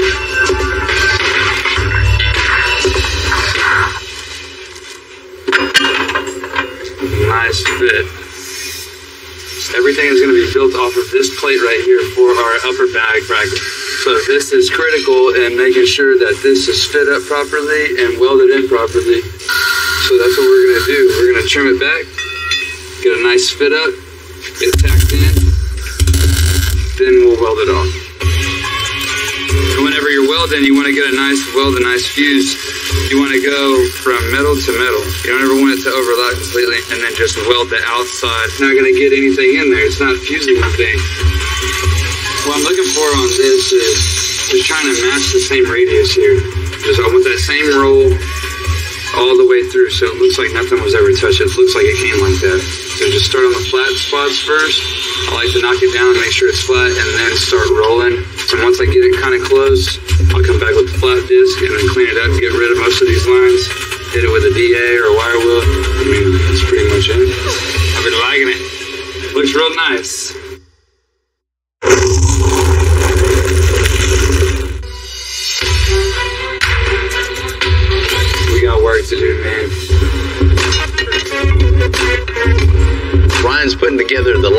bits of the front suspension on the old school Buick.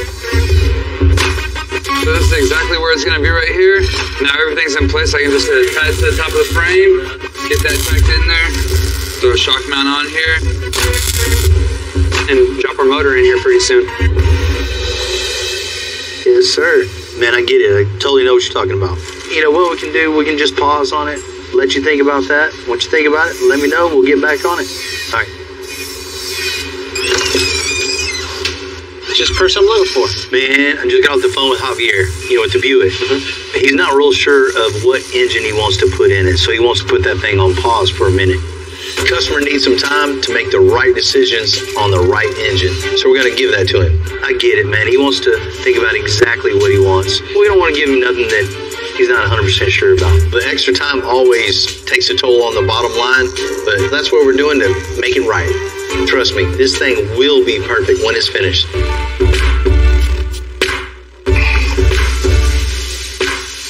Cut a piece 32 and 3.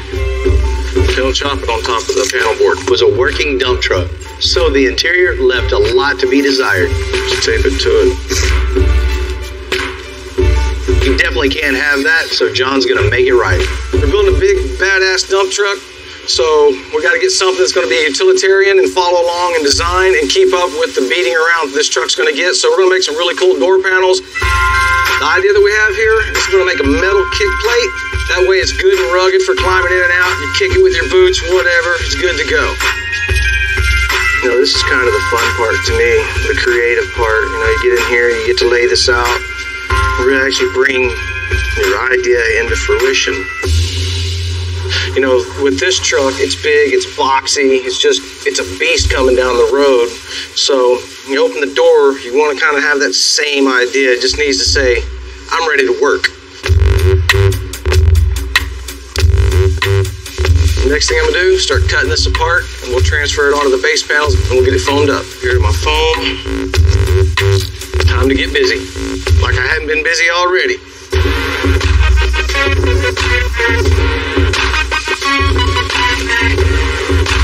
Alright, now I'm just going to trace this out. When you're cutting this foam down, if you put any kind of lean in it, and it will show up in the end, or it's tougher to have to sand out. So just kind of work keeping that blade straight up and down. We're actually going to put a beveled edge around this, and that way when it comes up, it'll dip down into the insert panel, up both sides. So just cool little detail. Get all that thing beveled back, and once that's done, we put another layer over it.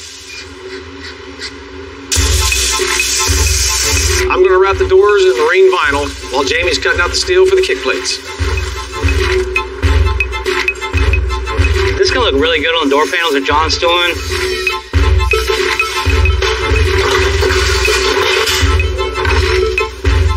I went ahead and cut this out of 18 gauge steel, just sheared it. Now I'm going to cut it to the right size, go ahead and prep the material, and I'll bring it back to him.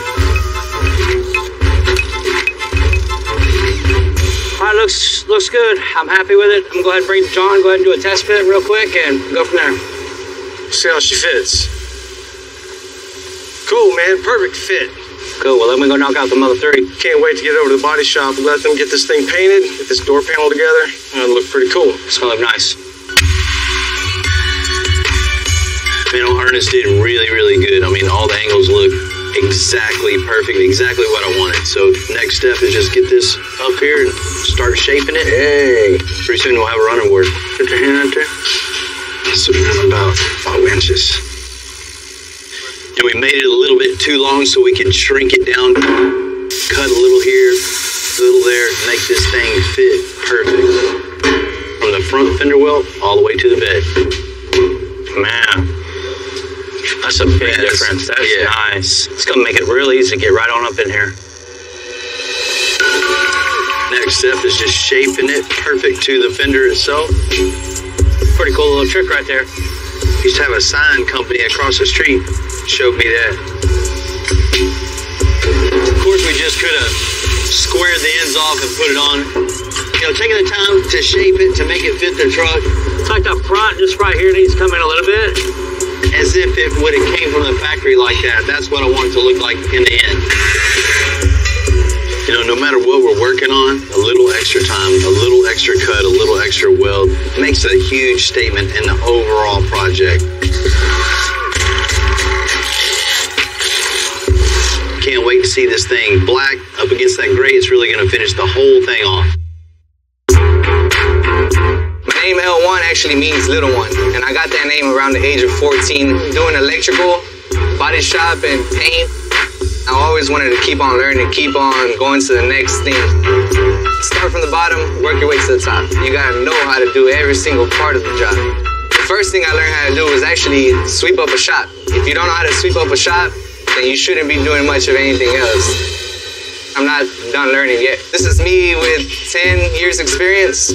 I want to see myself with 20 years experience, 30 years experience. You always want to get something right and then keep on learning, but you got to learn the right way with the right people. If you're not open-minded to learn from others, then you're not going to get very far in this business.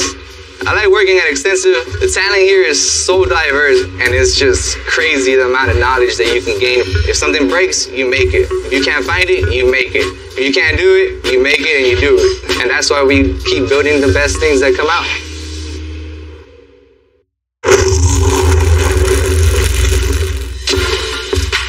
And like that, what was an ugly international dump truck has become something else entirely.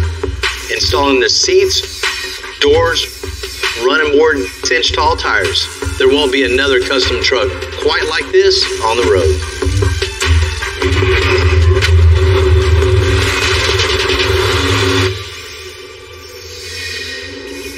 Hey, Bill, what's up? Hello. Hi, and good to see you as always. Same. What up, Johnny? I've known John Wood for quite some time. I love this guy, but I love messing with him too. You got some news for me? Well, I wanted you to come out and check this thing out. I got a couple questions on it. That usually means there's problems, so how much more money do I owe you? Right. I called him in, told him we had a couple issues with this truck. You already know how rough that thing is. It shouldn't have any rust. It was covered with tar. You know, I can tell right now he's super worried. He thinks it's going to cost him a lot. You ready to go check it out? Yeah, let's go see what we got going. It always bothers me when you say you have a problem and you want me to... Oh, that's not a problem. That's done. You lied to me. You're lying to my hand. Holy, that's beautiful. And it's not yellow. Of course, there was a couple problems, but now it definitely runs and that drives. Thing is bad, eh? It's ready to roll, John. It's really, really neat. What do you think about the bumper on this thing? Split it, added 8 inches, made this thing way bigger with the big winch on it. Added a winch. He even added a winch. I didn't ask Quith. We're going to get it stuck sooner or later, and we're going to need the thing.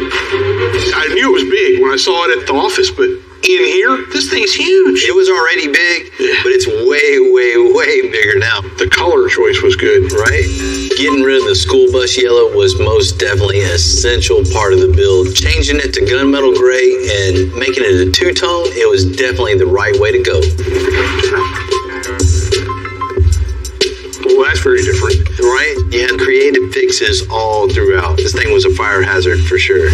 My one-way diesel guys came in, they just fixed everything, addressed all the issues. I knew it was bad. I had no idea it was actually a fire hazard. I'm glad they fixed it all up because, you know, I have employees that are going to drive it, and it has to be safe. Wow. What do you think about this thing? I love it. This is great. Right? This is way better before. Those old steps on this thing, you can see all the frame. Couldn't have that new running boards on this thing and integrated the steps in it. Vertically challenged, dude. I have to wait to get up there. You refinished it all. New seats, carpet, door panels. Wow. Wow. I bet it doesn't even stink in new smell in there. Just had to rip all that out. Had the seats redone, got new carpet in it, and there was no door panels in this thing. Right. So John and Daniel hooked you up with that. You know, we could have just wrapped this thing, changed the color. But, this is way better than a wrap. You know, this is going to represent your company and mine, so we got to do this thing right, man. Absolutely. Now on to the good stuff. Right? What do you think about that? It looks correct. No more dump truck, right? No more dump truck for sure. Cut the back of the frame off, scooted the axle forward.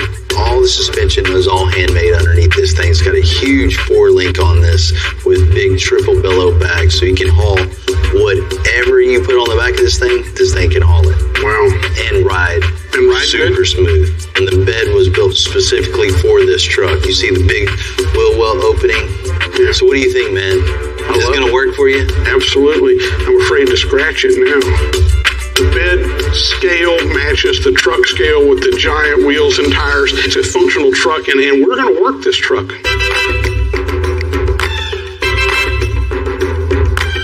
You can tell the people that do this, they're craftspeople. That's right. We all have passion for what we do, for sure. You know, this is just one more example just to show how good a guy in the shop just kicked ass time and time and time again. I know this thing is going to do everything you could ever want with it and even way, way more. Thank you. This